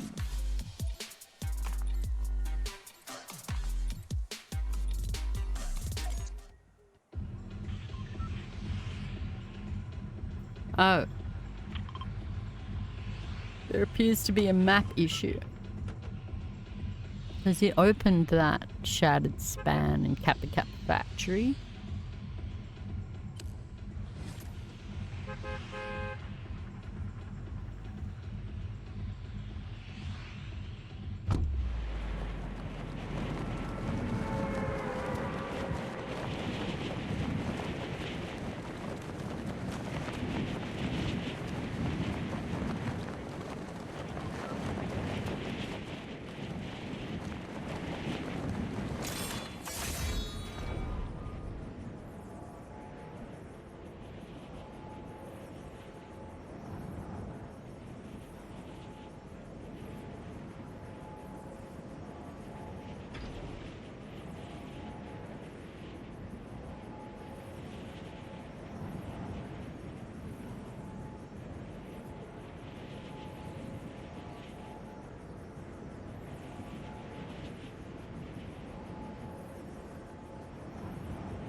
There's already over 25 people eliminated.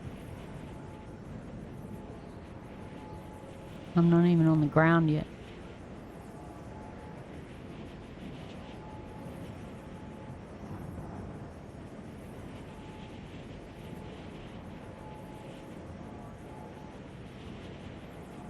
That's good. It's close to the circle edge. Nice.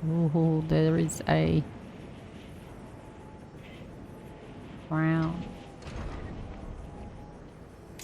Wow. Landed on some bullets. Woohoo.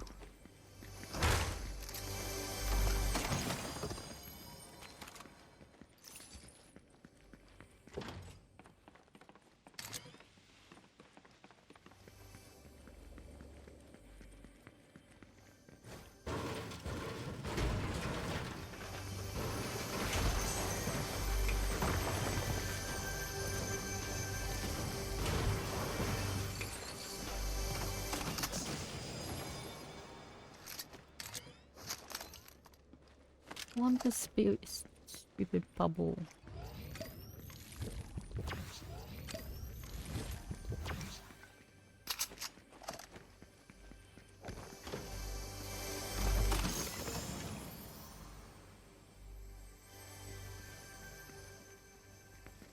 Okay.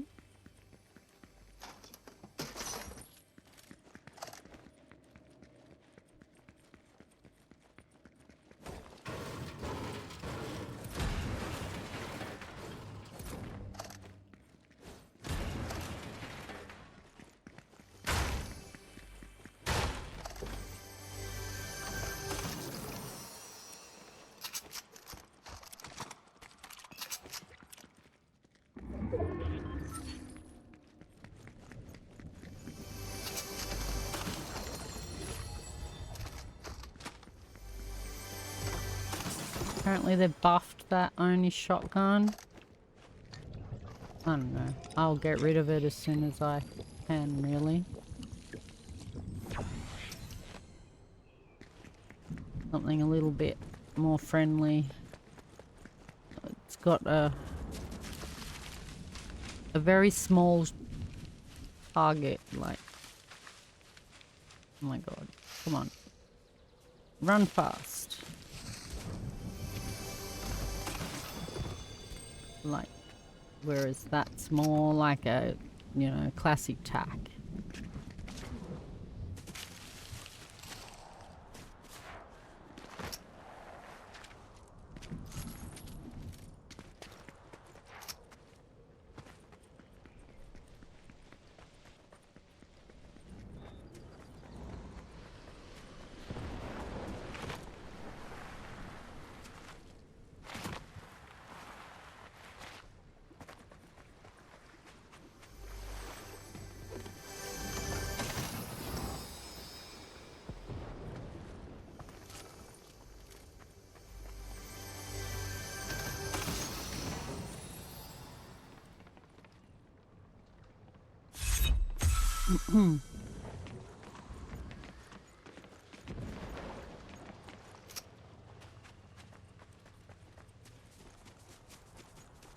Oh, water. Water sprite. Be my friend. Yo.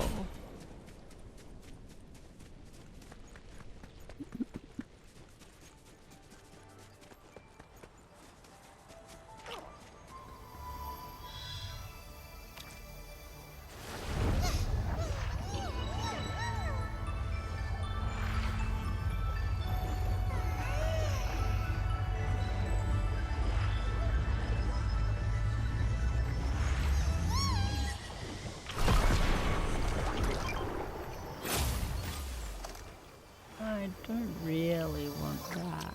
I feel like... Okay. Well, that's kind of decided it. Chug splash. Alright.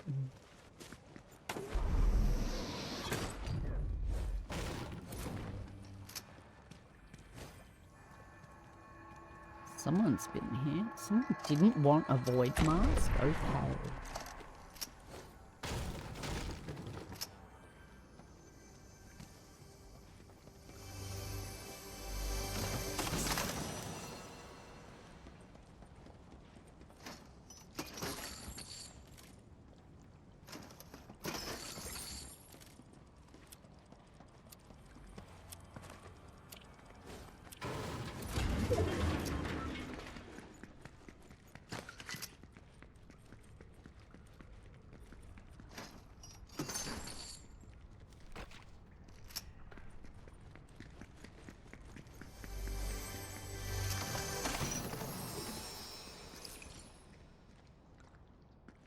A lock-on pistol. That shit was really good. I used that the other day. Like...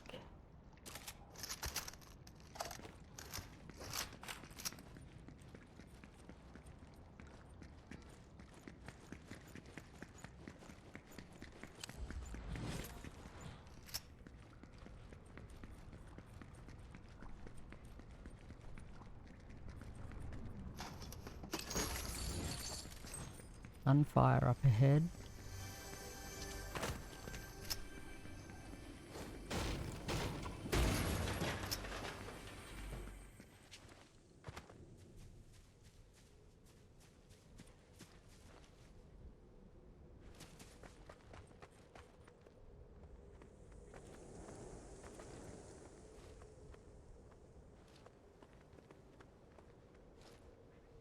Did I apply the boon?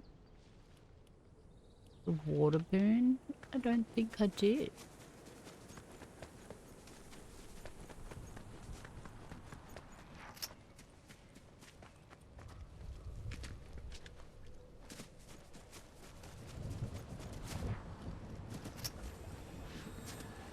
Must have. Where does it write it?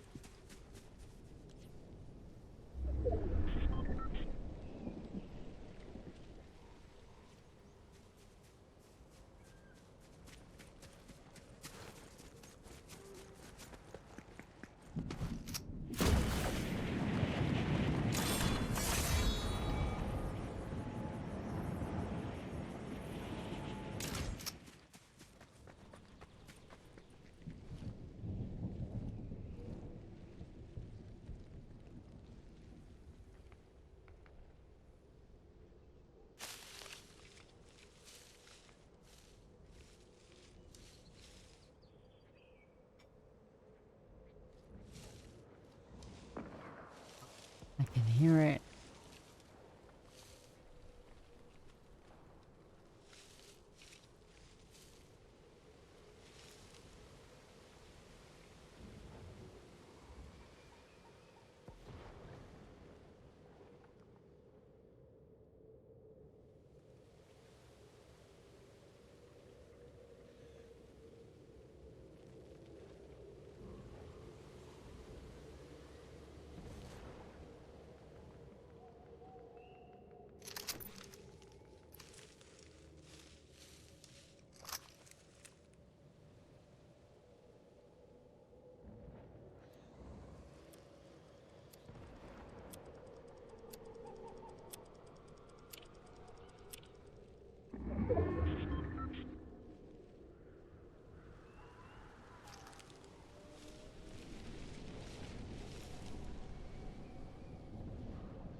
The riveting camping viewing. I don't know, like, what's his name? Bush Camp Dad's like on Unreal or something.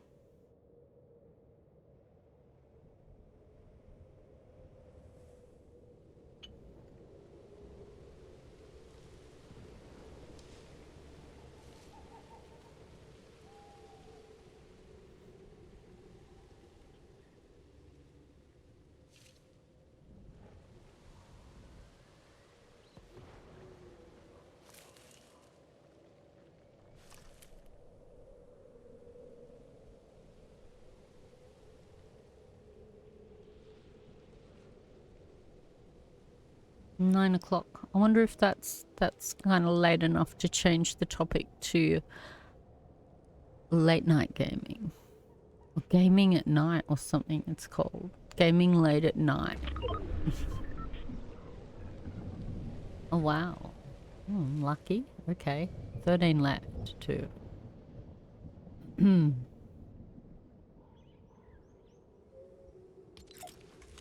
What am I doing?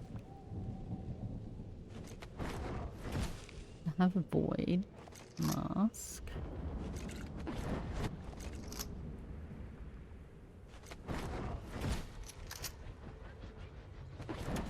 Like I want to like move it like that so I can switch to it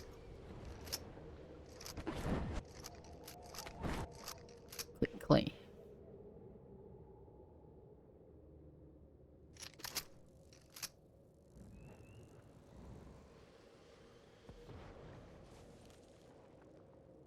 Well, I'm glad no one's pursuing me from behind this stage. 12 remaining.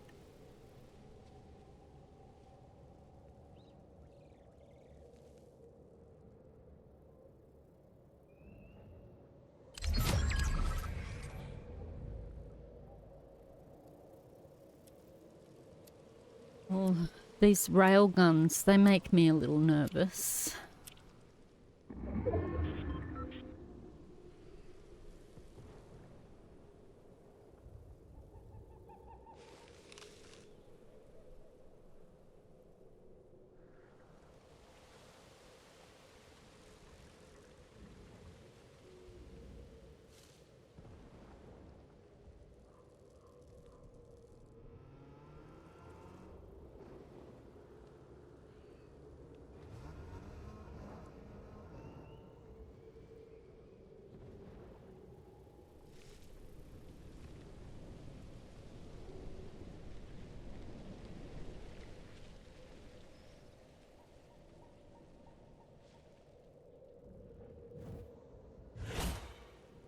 Oh, done some ranked quests.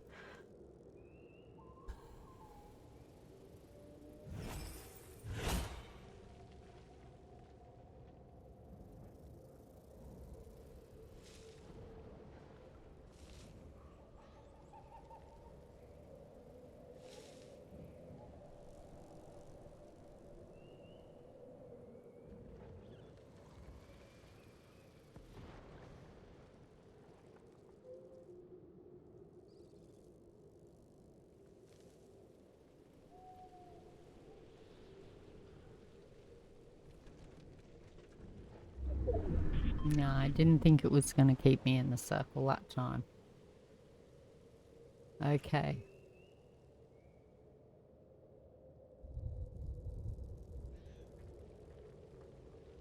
Someone's fighting the demon.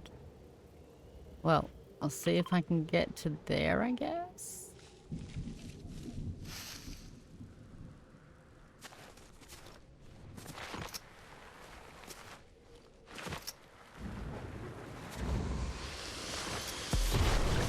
Goodness. Could have waited just a tiny bit.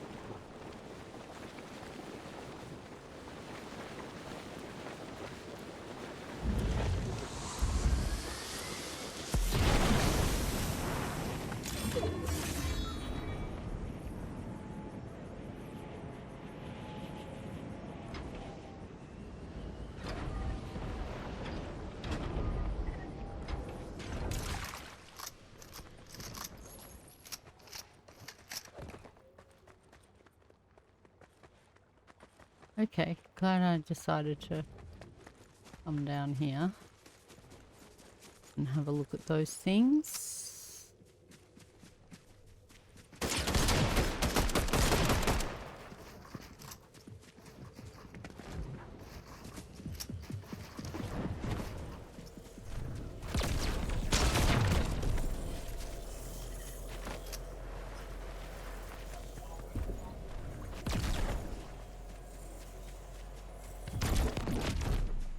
Aha.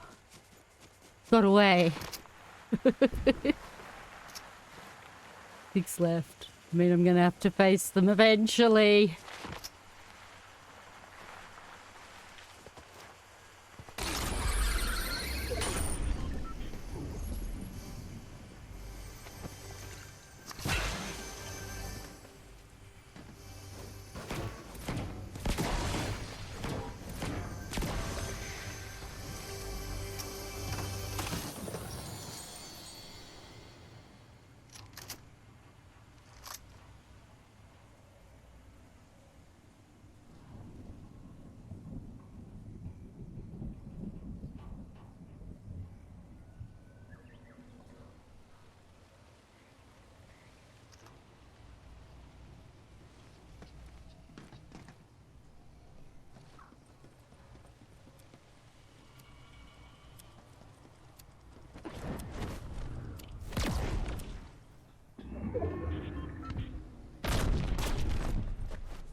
I know where I am. This is where Mariah was.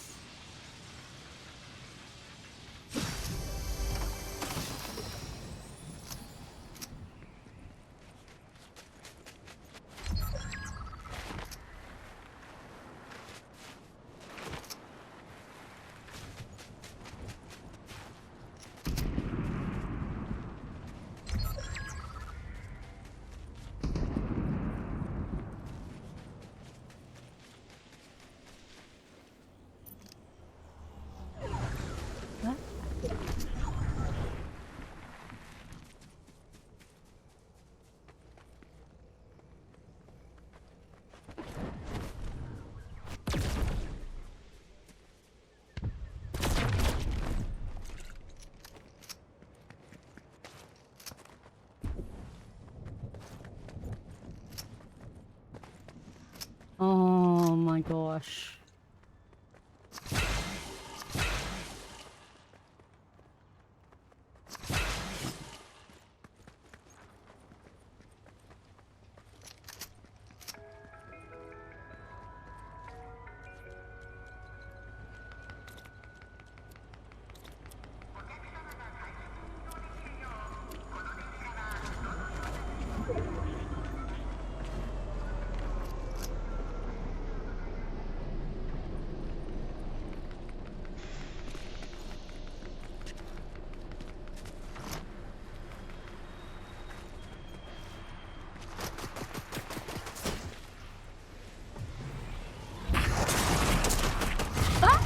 Okay, I didn't even get my guns out.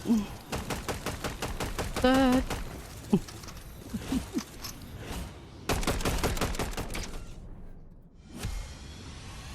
Wow, okay, so it might just be a let's make it to platinum tonight. We're gonna go back to the lobby.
I'm just trying to think how what I'm gonna change the title.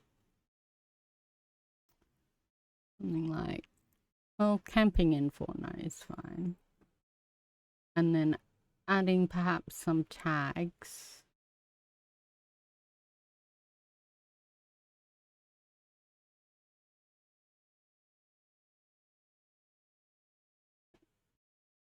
Or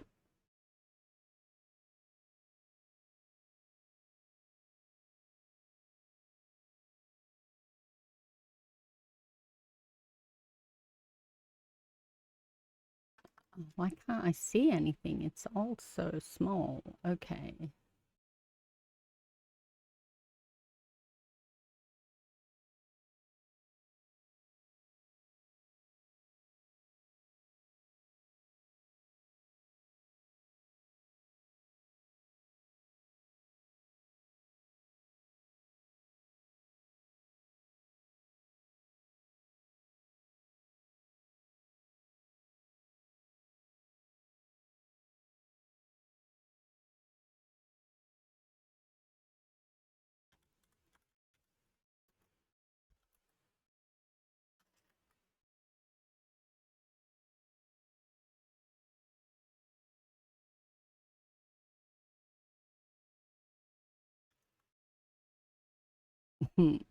Okay. We're going to chill out and camp in Fortnite ranked. Claim the shadow. Have a look. What else?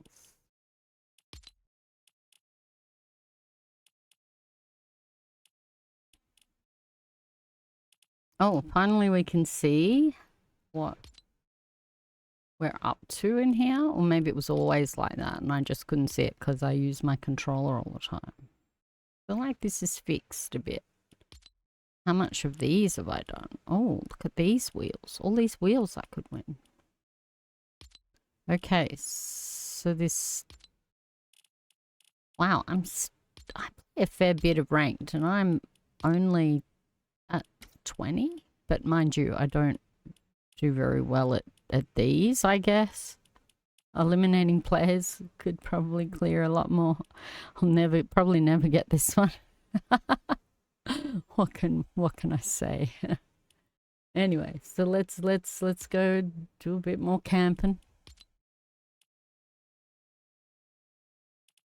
See if I can get to Platinum 1.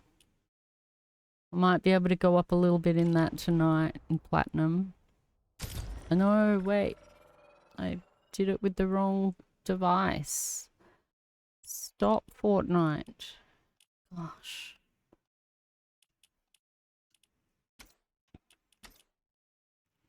Alright. Let's go.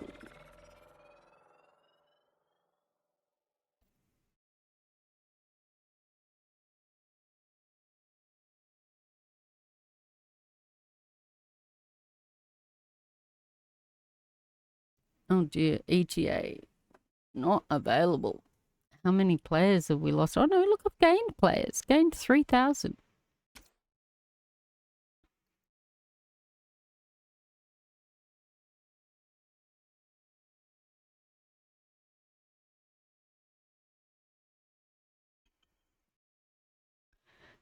People are turning up as they decide to game late at night. Everybody's had their dinner. They're sitting down now.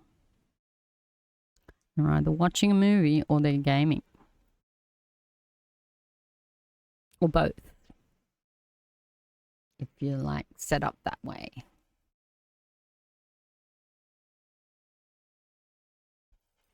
I can't watch a movie and game. I can watch like YouTube videos and crap. And like reality TV, crap like that. While I'm gaming, but if I watch like an actual movie, I've got to concentrate. Probably even a crappy movie, because otherwise it just won't go in. Not very much of the reality TV goes in.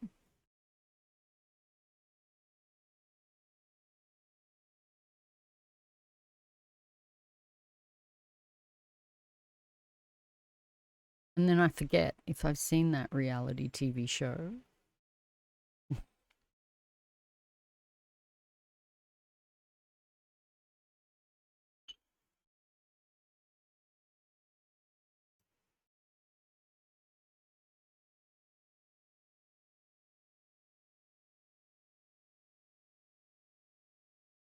And it depends on the reality TV show too. I mean, you can't game and watch alone. You know? That shit's really educational and you've got to focus.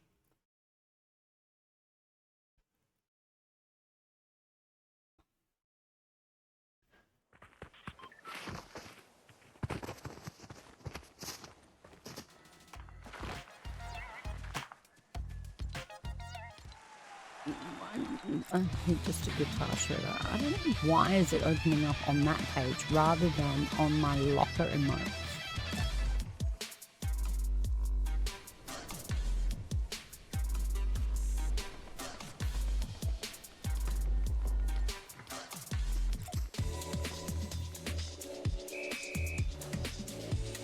Great car. He's gonna shoot me later probably.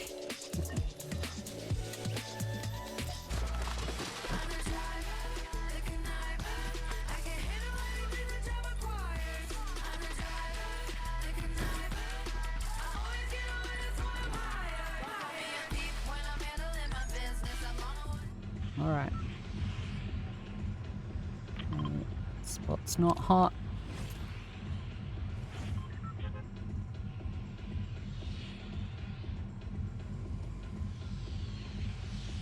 I spotted one crown in the feed.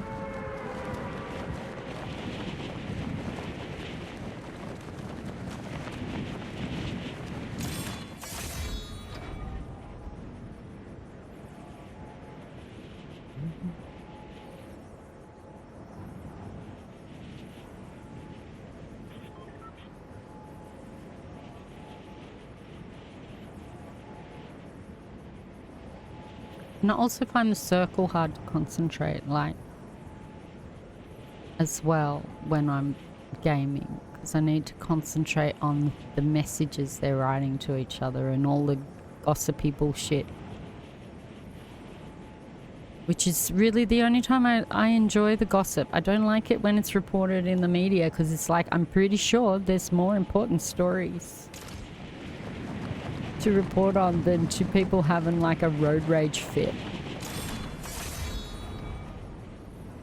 Uh-oh. I'm being followed.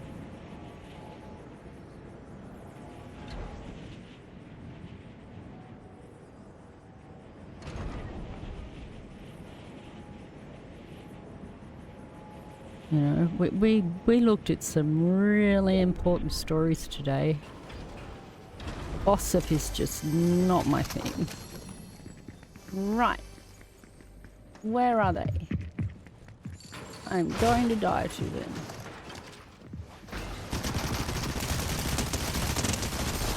Or not. Okay.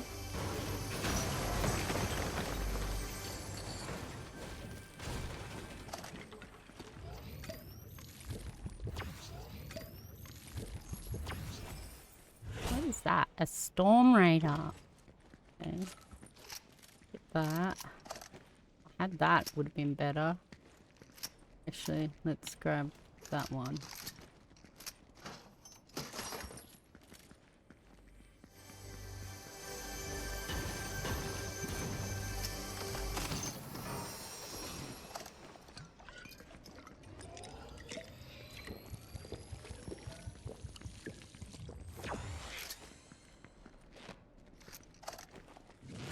Pretty sure they would not have been happy about that.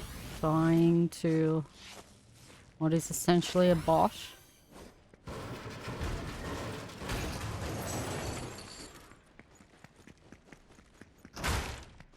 Oh, yeah.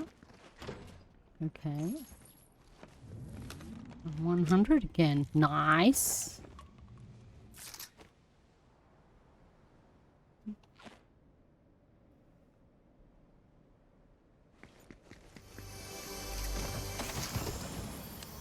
I feel like I'll carry some of those for now.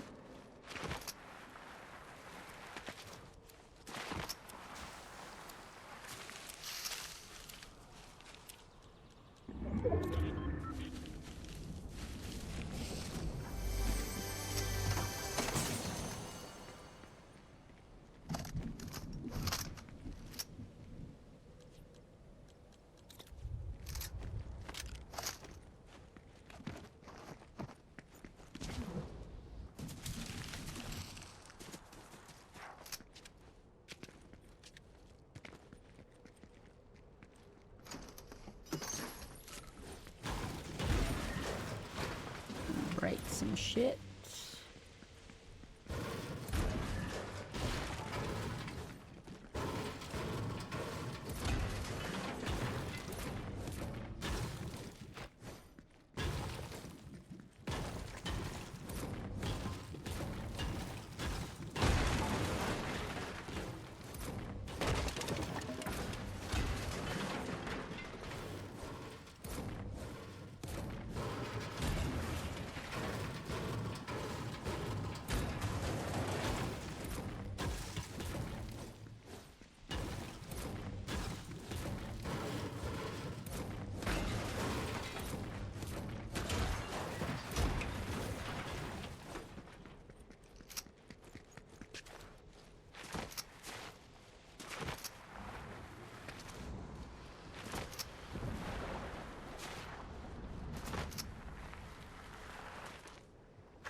No, I have a blue hollow.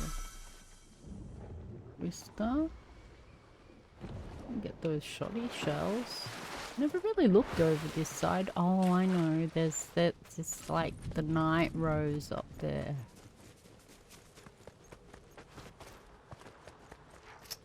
I'm definitely not going to fight her.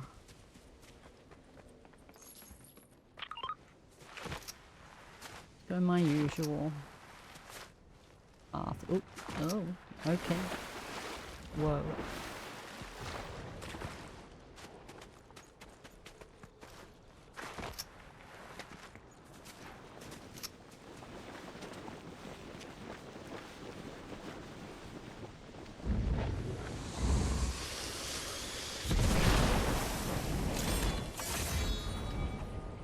Yeah, so the shrines do only come up, like, they spawn sometimes. They move around.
Oh.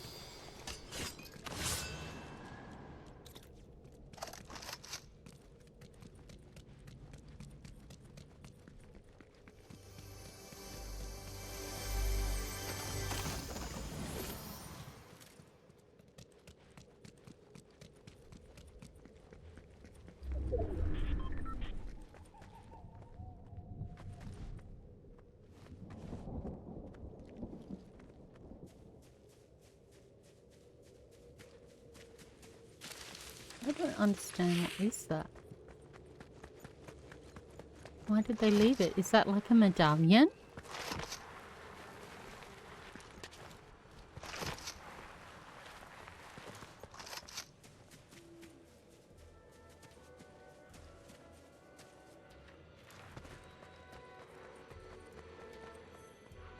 Earth sprite.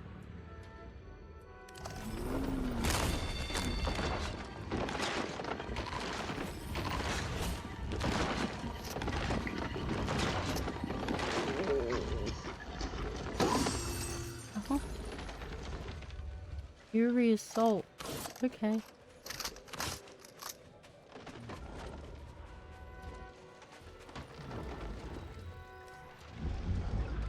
Return another time. Wow. Okay.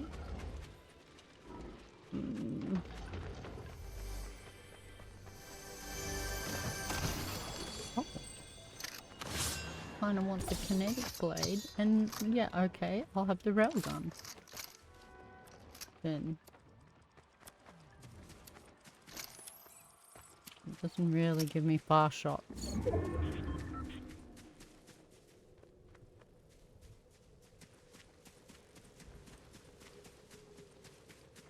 Ah, I did not know that that was the Earth Sprite. Well, there we go. So I've done that quest, finally.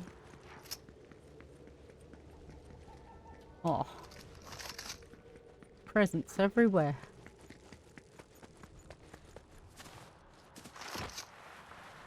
Hey, Spimic, thanks for joining me. Yeah. Oh, you know, I'm just chilling. I'm having a cozy stream playing ranked.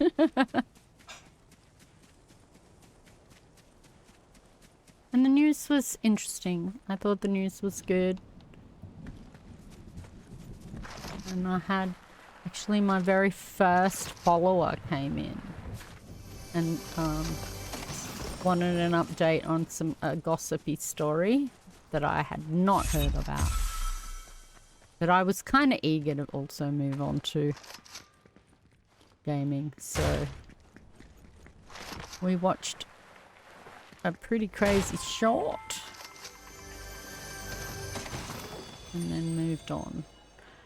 Well, I don't want that one.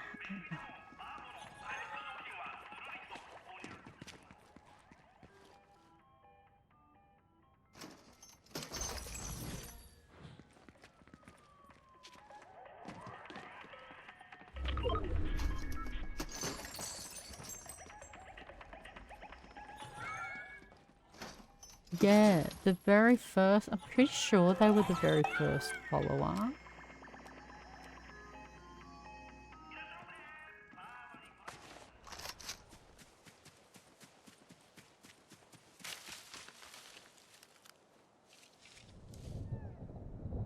I'm just trying to get my rank up. When I get up to platinum, I may play one more or something, but I am starting to get tired. So it's, and I'm pleased I'll make it to like 3 hours, which is sort of my aim. I like to keep them short and compact like that. Oh, you're drawing on the canvas?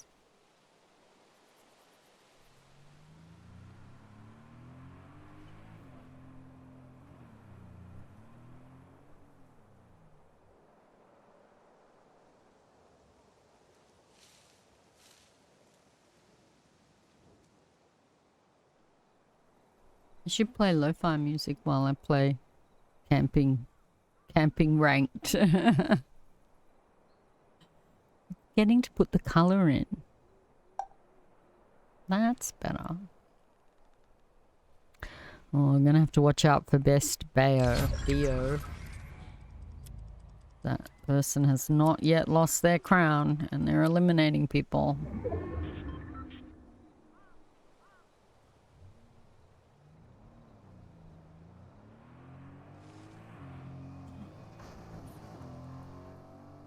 Okay, it's okay. They drove away.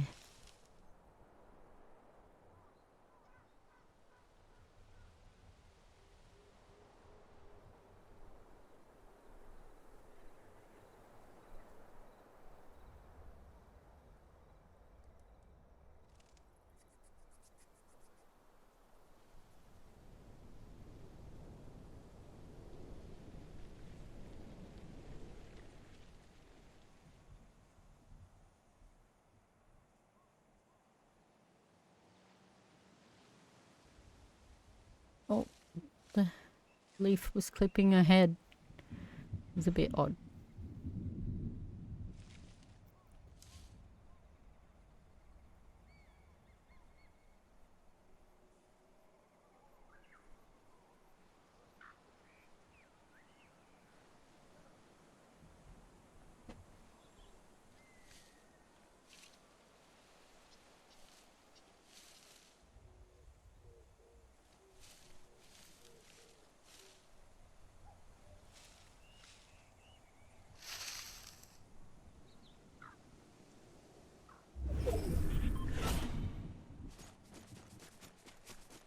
Get that sprite, stick it into that shrine.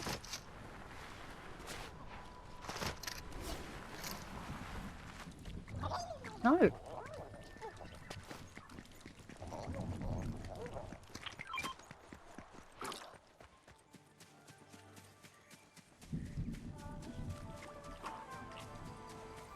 Okay, hopefully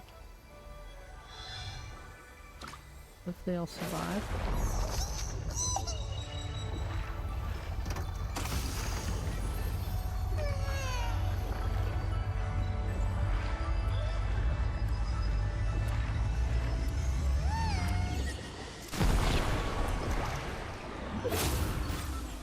Oh, I like a hollow twister. What am I gonna do? Got this rail gun over here that I don't really like.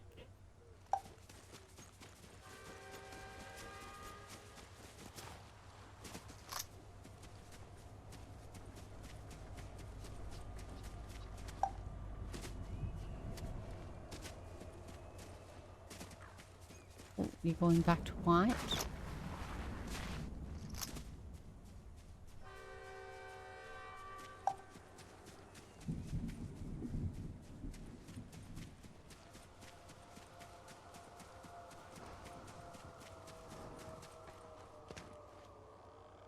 With the railgun, maybe I could have, like, blasted their car. 8 people left.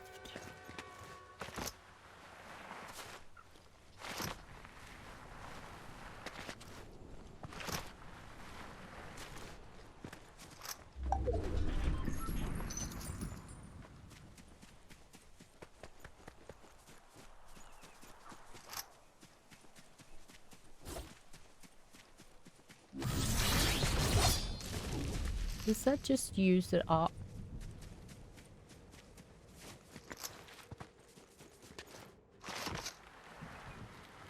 Oh no, I see it's still got 3. Okay.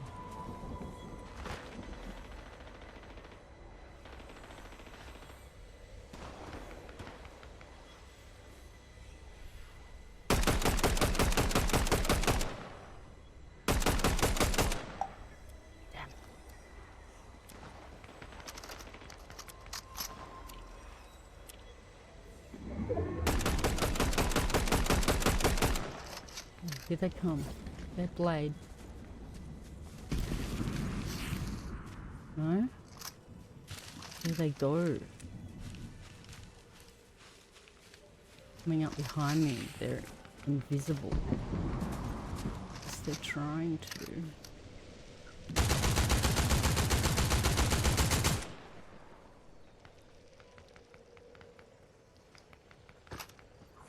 That sucks. My aim is very poor. They're on me.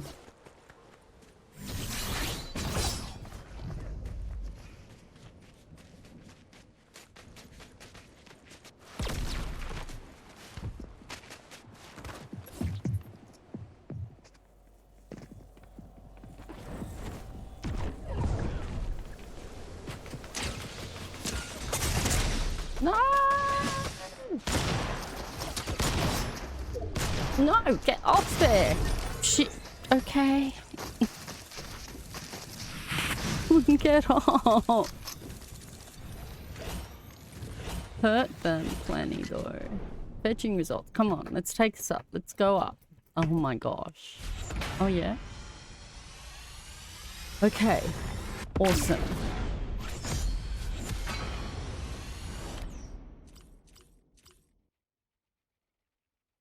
Eliminated by best BOC. I knew it. I knew they were going to be my arch nemesis. Alright, platinum. Oh, wait. That was buggy. I'm pissed off. Not really.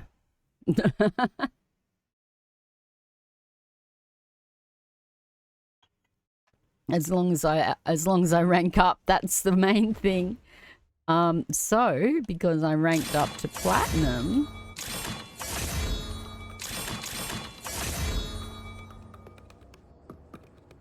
we get to put the platinum umbrella on. So, I gotta make it through platinum. And I gotta make it through diamonds. So, let's work a little bit on platinum because it still hasn't been quite 3 hours yet. It's very close, but I'll work a little bit on platinum. So, I've got a fair ways to go to get to elite.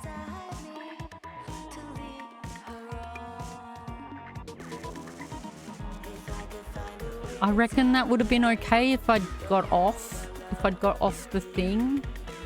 I swear you're just supposed to press... Oh, I don't know. Maybe it was the X. Like I needed to actually dismount it, but it wasn't letting me kind of... No, it was weird.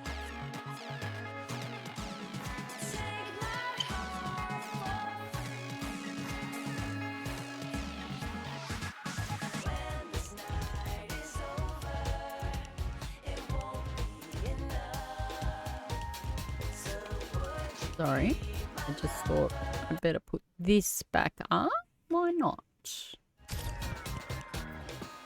Oh, and I can't do it with the mouse because then it will not register my controller at all, which I'm not even sure. I'm pretty sure I do not have any aim assist. I'm pretty sure there is no aim assist for controller anymore on PC. So, Platinum 1. I don't know whether I'll get to Platinum 2 tonight, but let's work a little bit towards it in the time. If I can finish it like 3.5 hours, that would be pretty cool, I think.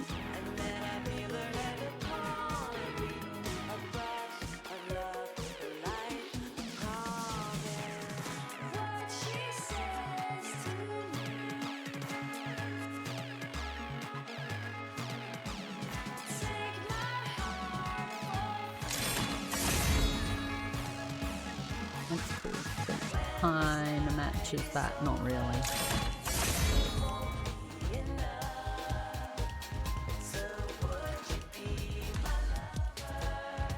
Do we need to change some of these? These are traversal. They don't need to be in this part of the locker. We've got a Christmas decoration. That's no good. It's hot. Let's put that one. That one's good.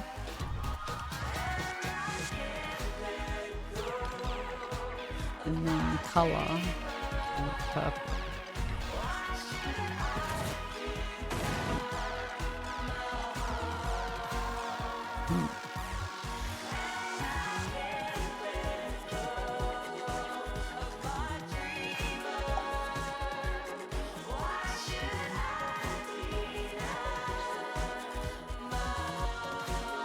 That's interesting. You can't actually put like a dot directly in the center. To do the center, you have to do 4 of them.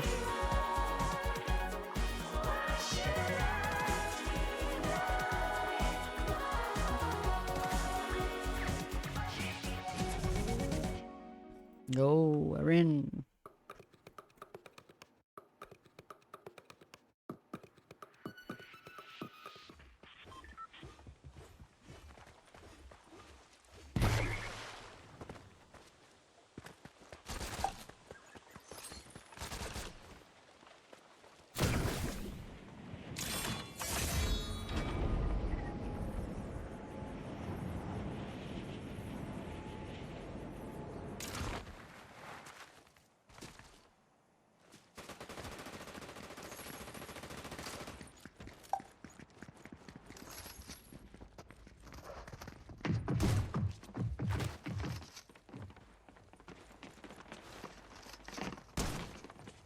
Can I play like this in the game? Yeah? That's it. Why?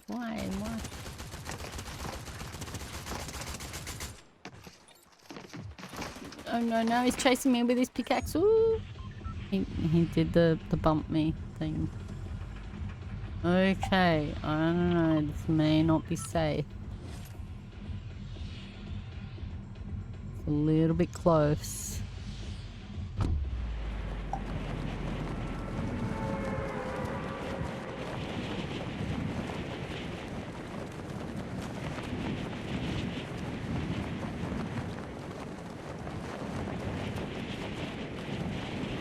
You got a plan here with this design, or is it we just like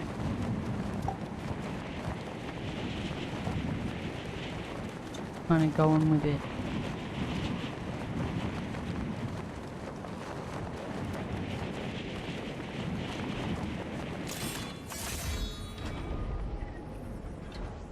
There's a shrine. I go in. here. Will I be the first one?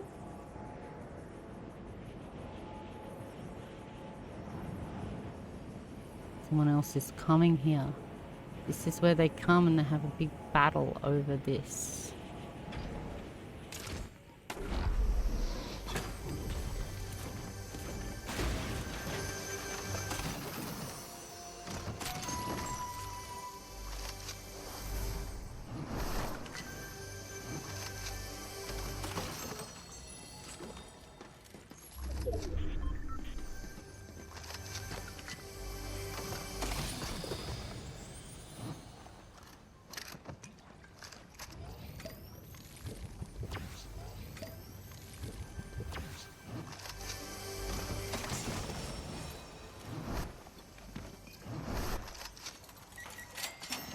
Not even hold any of this cash.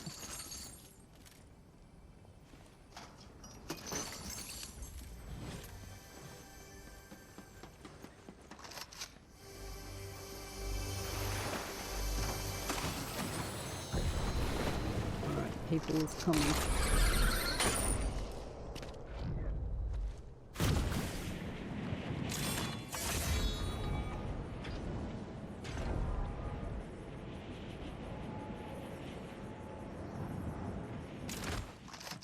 I saw their footprints.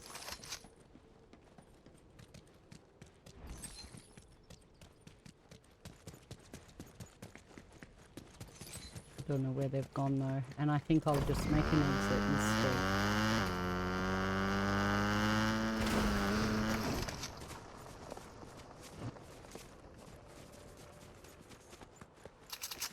No, man.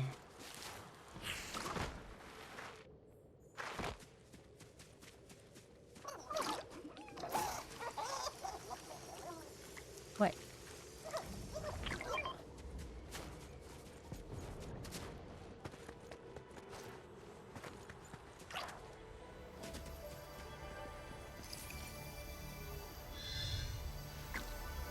Oh my God.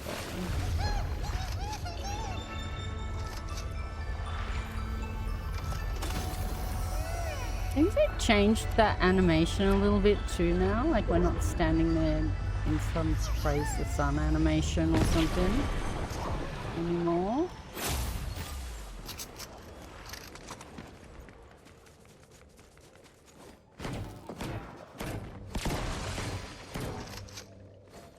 Use this up so that it's not there for anyone else.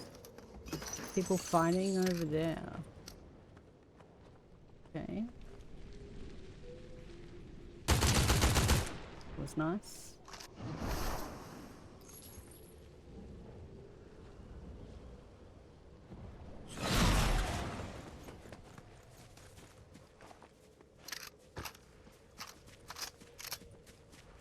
I probably shouldn't provoke people in ranked.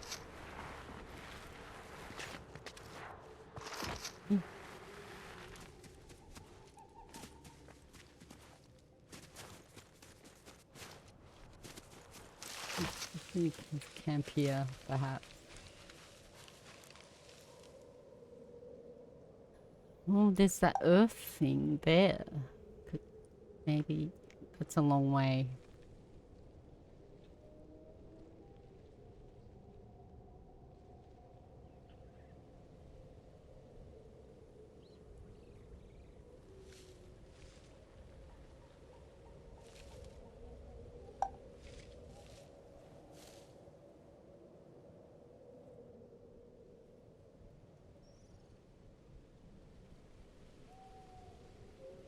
You're gonna do a heart with a gold rim. Okay.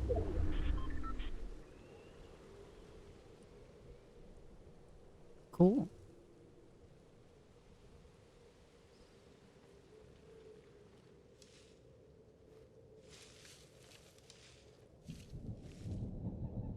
I should buy the more detailed canvas. Maybe one day. Like the one that's, I swear, and it records, it actually records everything. And you can play it back from my understanding. But it's a bigger canvas. But then we wouldn't be able to see the letters either, because I would still want to keep it kind of small on the screen. That's why I picked that one, because it's like just a mini game. I am looking to put on like some streamer games though, ones that chat can participate in, other ones on screen as well. Lots of plans, lots of plans. Just got to grow a little bit.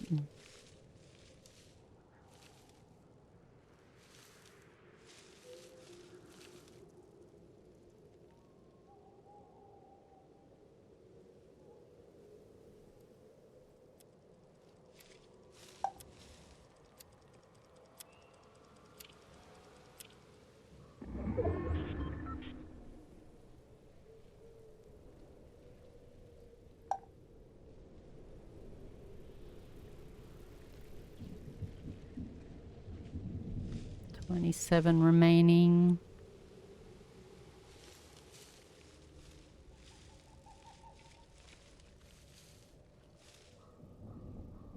I don't know, I could almost play like lo-fi music while camping Fortnite. And put like a co-work and chill. Co-work and camping. Uh-oh. I've got a circle near me.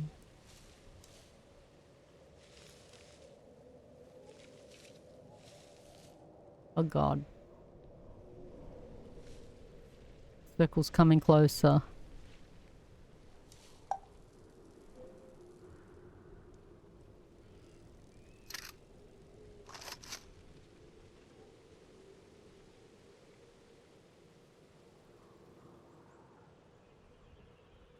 Oh my God, how unnerving. It's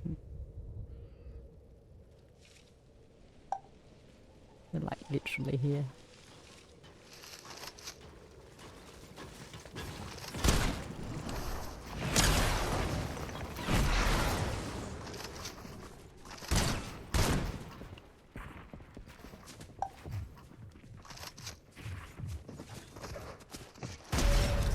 Hey, third party.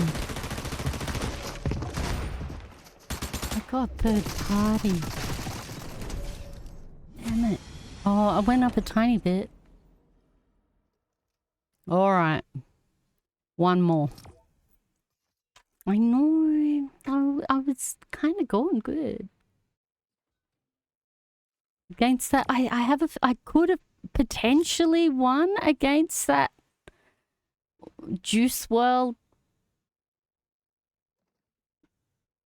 if I hadn't got third party. They seemed like around my level. Though they had a little bit of better building. Slightly better building skills. Okay, I have to go up one more, so if the next match makes me go down, then I have to play to go up. I can't lose. I can't end lower than, you know. I have to achieve. Though I have achieved today. I got to platinum still.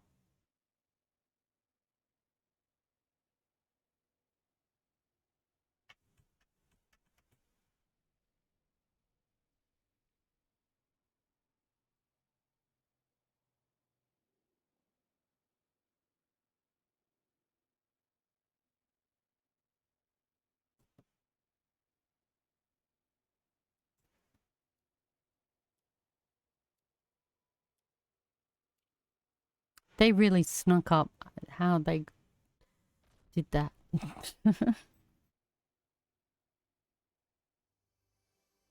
Took us both out to...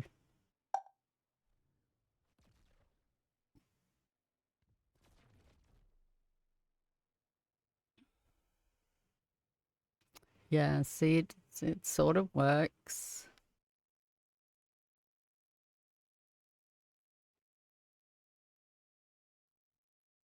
But there's more gold rim than than the heart bit, you know? Yeah.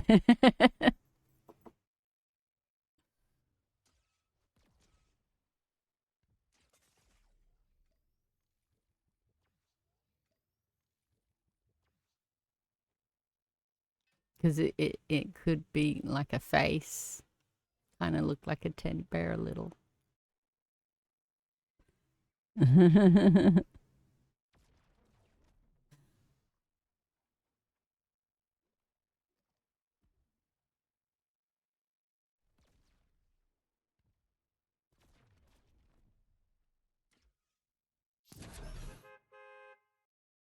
You could potentially just have like 2 pixels down on each of the red.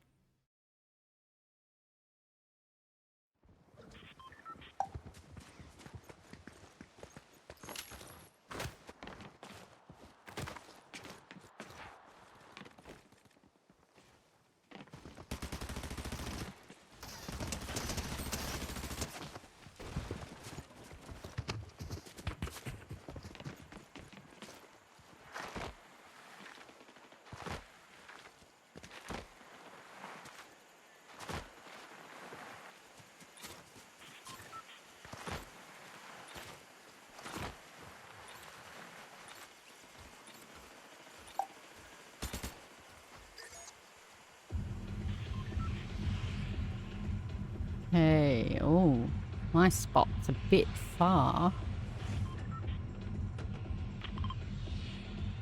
Why don't we go and investigate out here? Just cause.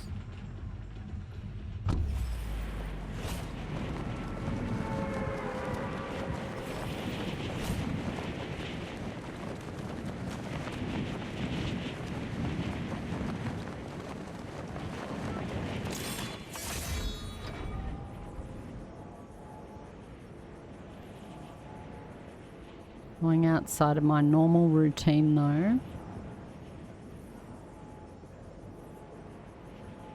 May not be advisable.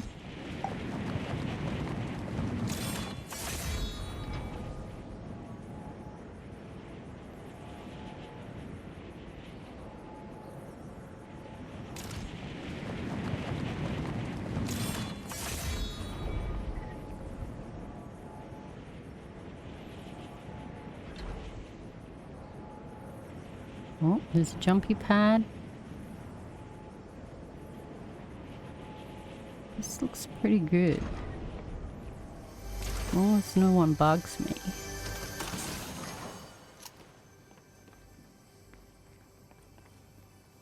Okay, I have to go down this way.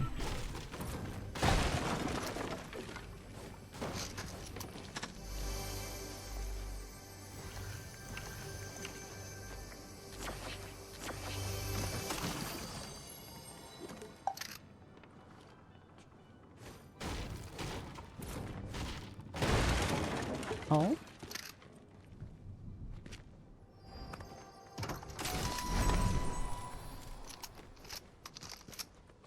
No, I wanted that. Oh, I've got a void mask already. Nice.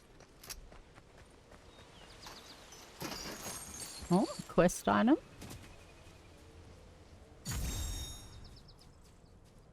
Place kaiju detection beacons. Okay.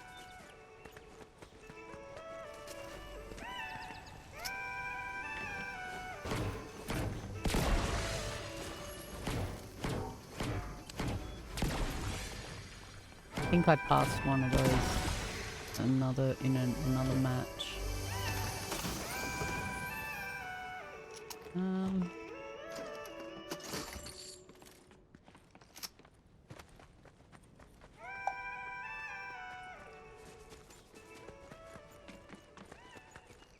Okay.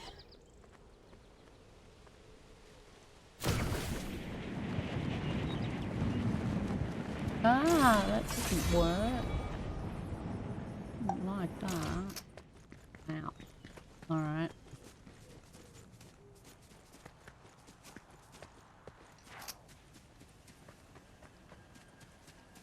This looks like it could go somewhere just like pretty solitude-ish. I don't know. Isolated. There, that's better.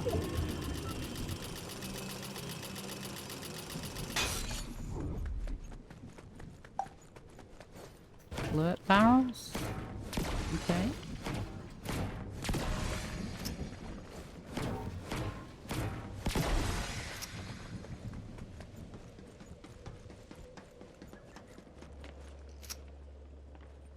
Okay.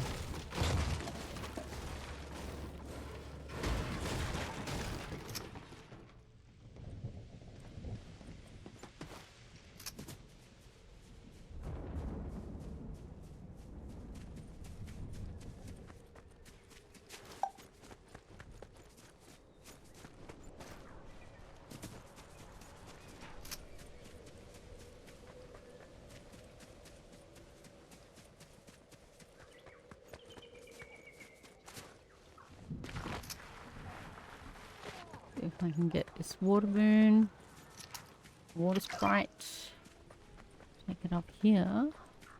This seems pretty solitary here. It looks very isolated. Nobody out here is quite uninteresting to people. By the seams.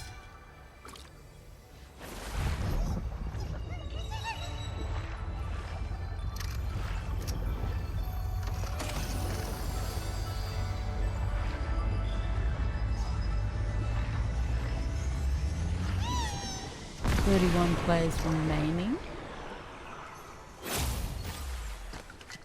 I already have a sentinel.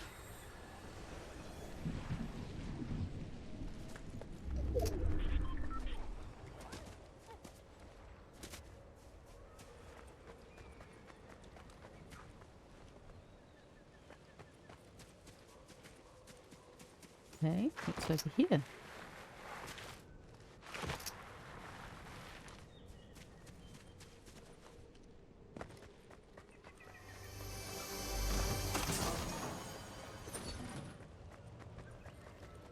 Even a reboot van here.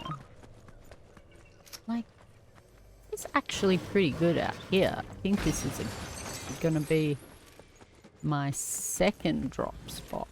My second regular drop spot. Which would be good, because I'm kind of getting sick of the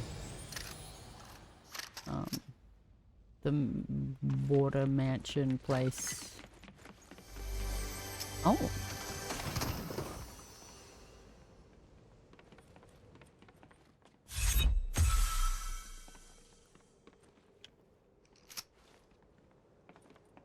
Why can't I pick up a bowl and do 10-pin bowling?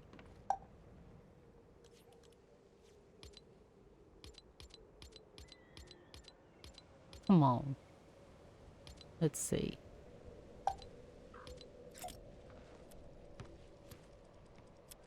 Didn't work. They seem to be stuck to the ground.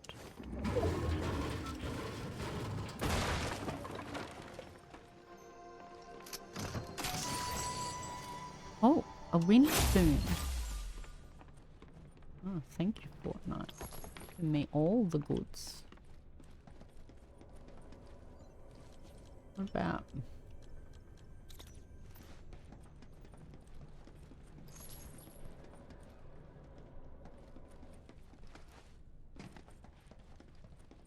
"21 players remain."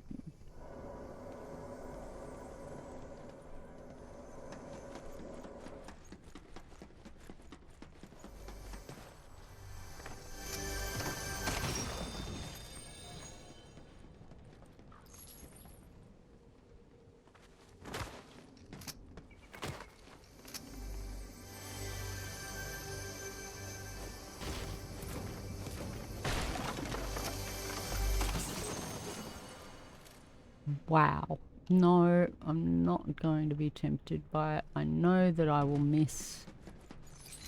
I mean, this one hasn't got much better, like, aim thing, but the Oni's very precise. Okay. Wait, is that a twin? I don't have that. I hang out here. Nobody out here. Totally abandoned. Heaps of mats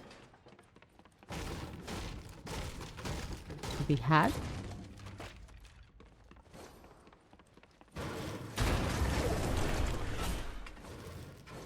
Hey, that's looking better. That's looking much better.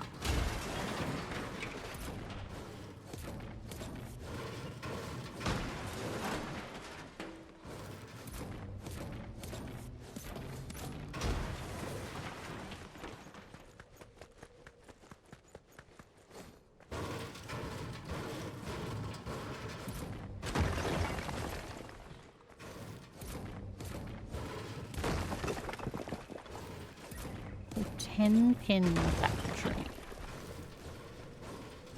No, it's just the bolt. Is this how a bowling alley works? Surely it, oh no, look, yeah, it's making 10 pins. Alright, cool. About to be like, is this how a bowling alley works? And it doesn't, it brings that thing down. It picks them up.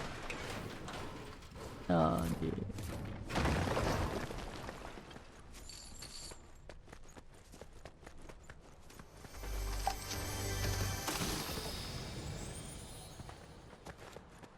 Car out here if I need it. What else? What else? What else is out here? Reboot. Lock the chair.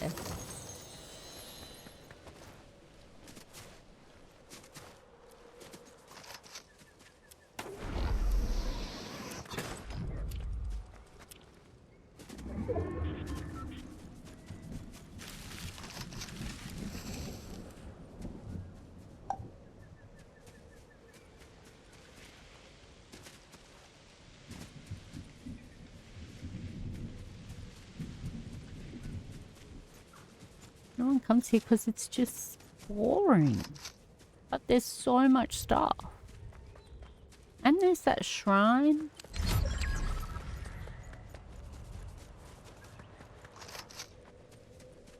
Alright, I'm going up the mountain.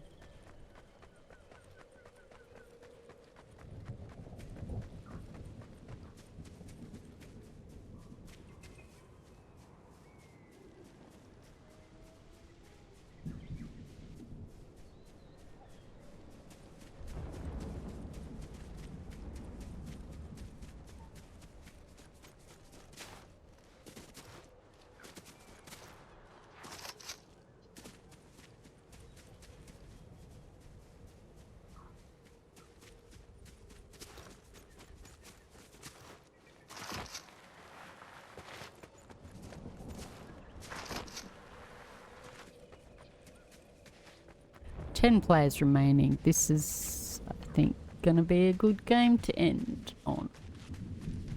The stream on.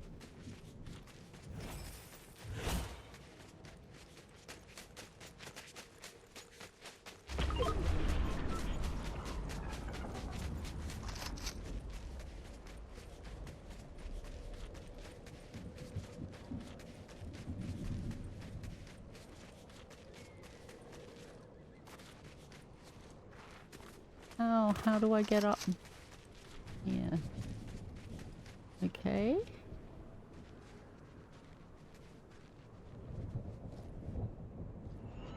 Look around on the world. Whoa.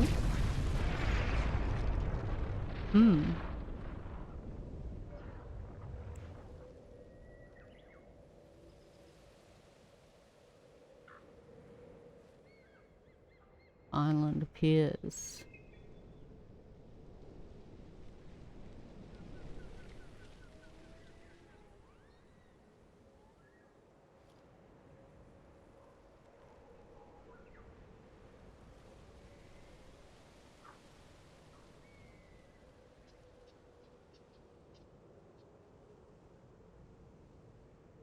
Surely people come out here.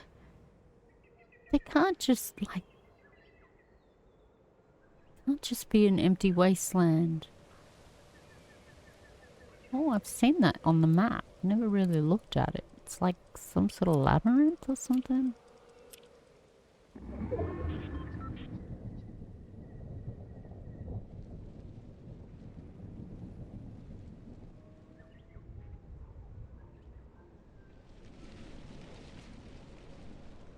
There's an earth sprite, dude.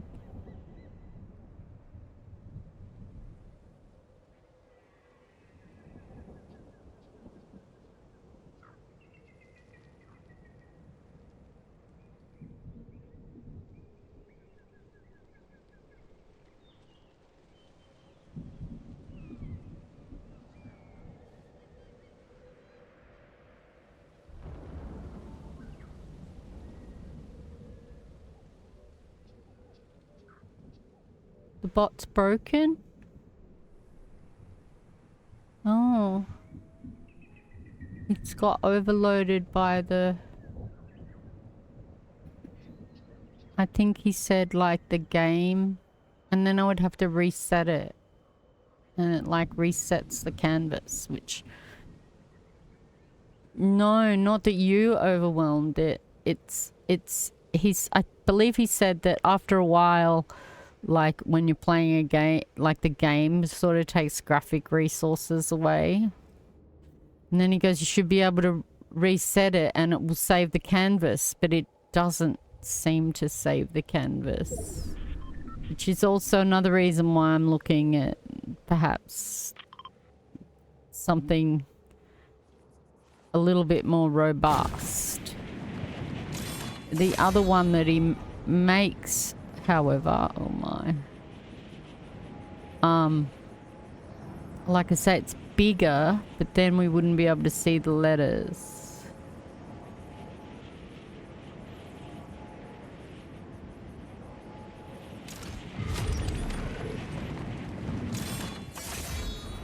Okay.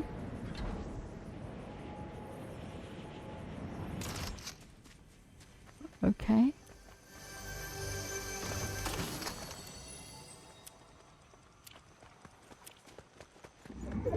Never been in here.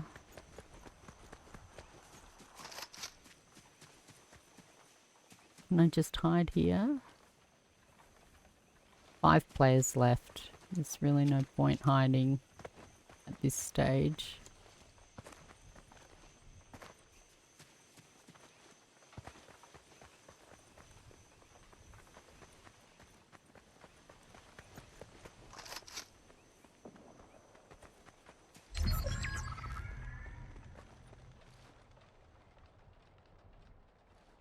They're up there.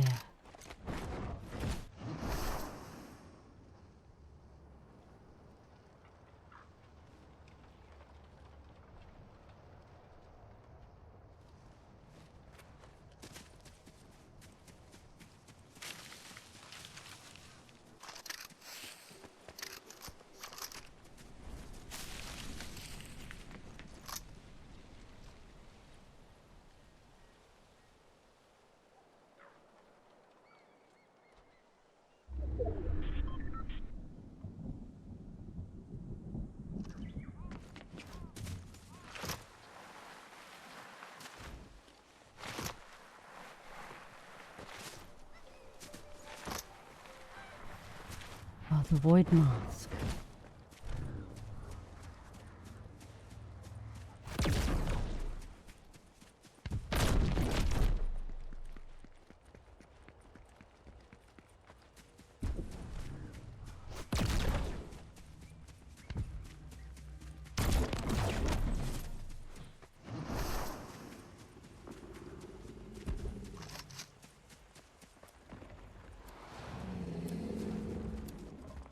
There is a turtle. Hello, turtle.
Oh.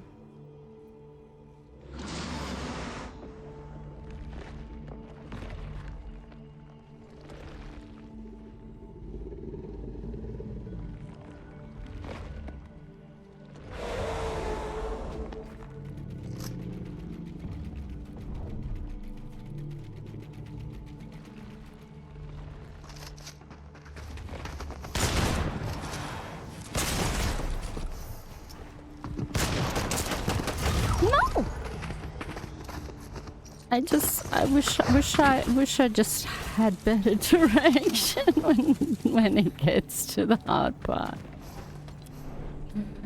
Oh dear. But look. 59, 49. Okay. Eliminated by Enlight. Okay, great. Return to the lobby. No eliminations that time. Third, yeah. That's actually not that unusual. Second, third. Never first, not in ranked. Alright. I'm gonna leave it there for tonight. Go and put on some dinner. And yeah. I'm thinking about doing a stream sometime during the week. I want to watch. There is an interview between Hassan Piker and Bernie Sanders, and I'm kind of keen to watch it, and I thought I might do a react. I mean, Hassan doesn't seem to mind if people use his content, and so I would still do a react, because I'm pretty sure that I'm going to want to stop along the way and sort of talk about things that Bernie says. But yeah, I figured, I could probably do that as a stream while I watch, because I'd really want to watch it. And since Hassan doesn't really pursue that sort of thing, he sort of encourages, in a way, people to share his stuff.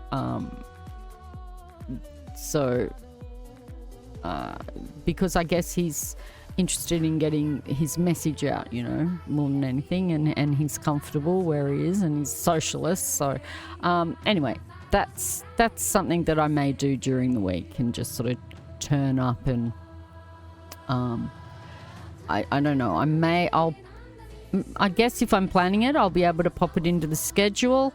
I also usually say just before my stream, I'm going to stream tonight or something on my Blue Sky. So, that is certainly somewhere that people should follow me, and that way you will know exactly when I'm going to be on. Like if I do these little sort of ones where I pop on and they're not on the schedule, that's where you'll be able to find out, right? So you're sending me some flowers, thank you, and some love you too. Thank you so much for turning up and giving me your support, and I hope to see you again soon. If not during the week, it'll be next week on my schedule, 8 a.m. GMT. That's 7 p.m. Australian Daylight Saving Time. So join me then. Otherwise, yeah, I'll be back with a react to what I think is going to be a pretty cool interview between Hassan and can't use Halloween when it's not Halloween. You just can't. It doesn't let you. It has a gate on it so that it can only be used when it's written in the title. Yeah, it's not New Year's, so you can't put New Year's. Yeah. So it has a thing so you can only use it when it's in the title, and it's a New Year's or a Halloween stream. Sorry to be so restrictive over the bot commands. All right. It can't be Halloween every day. Well, it can, it can. Some people like Halloween every day, but we're going to go for variety here. All right. I'll see you next time.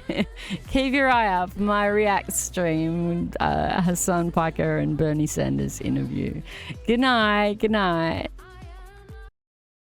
Oh wait, no, we don't want to stop the stream. Do you want to stop? No, we want to do this. We want to end the stream. Okay.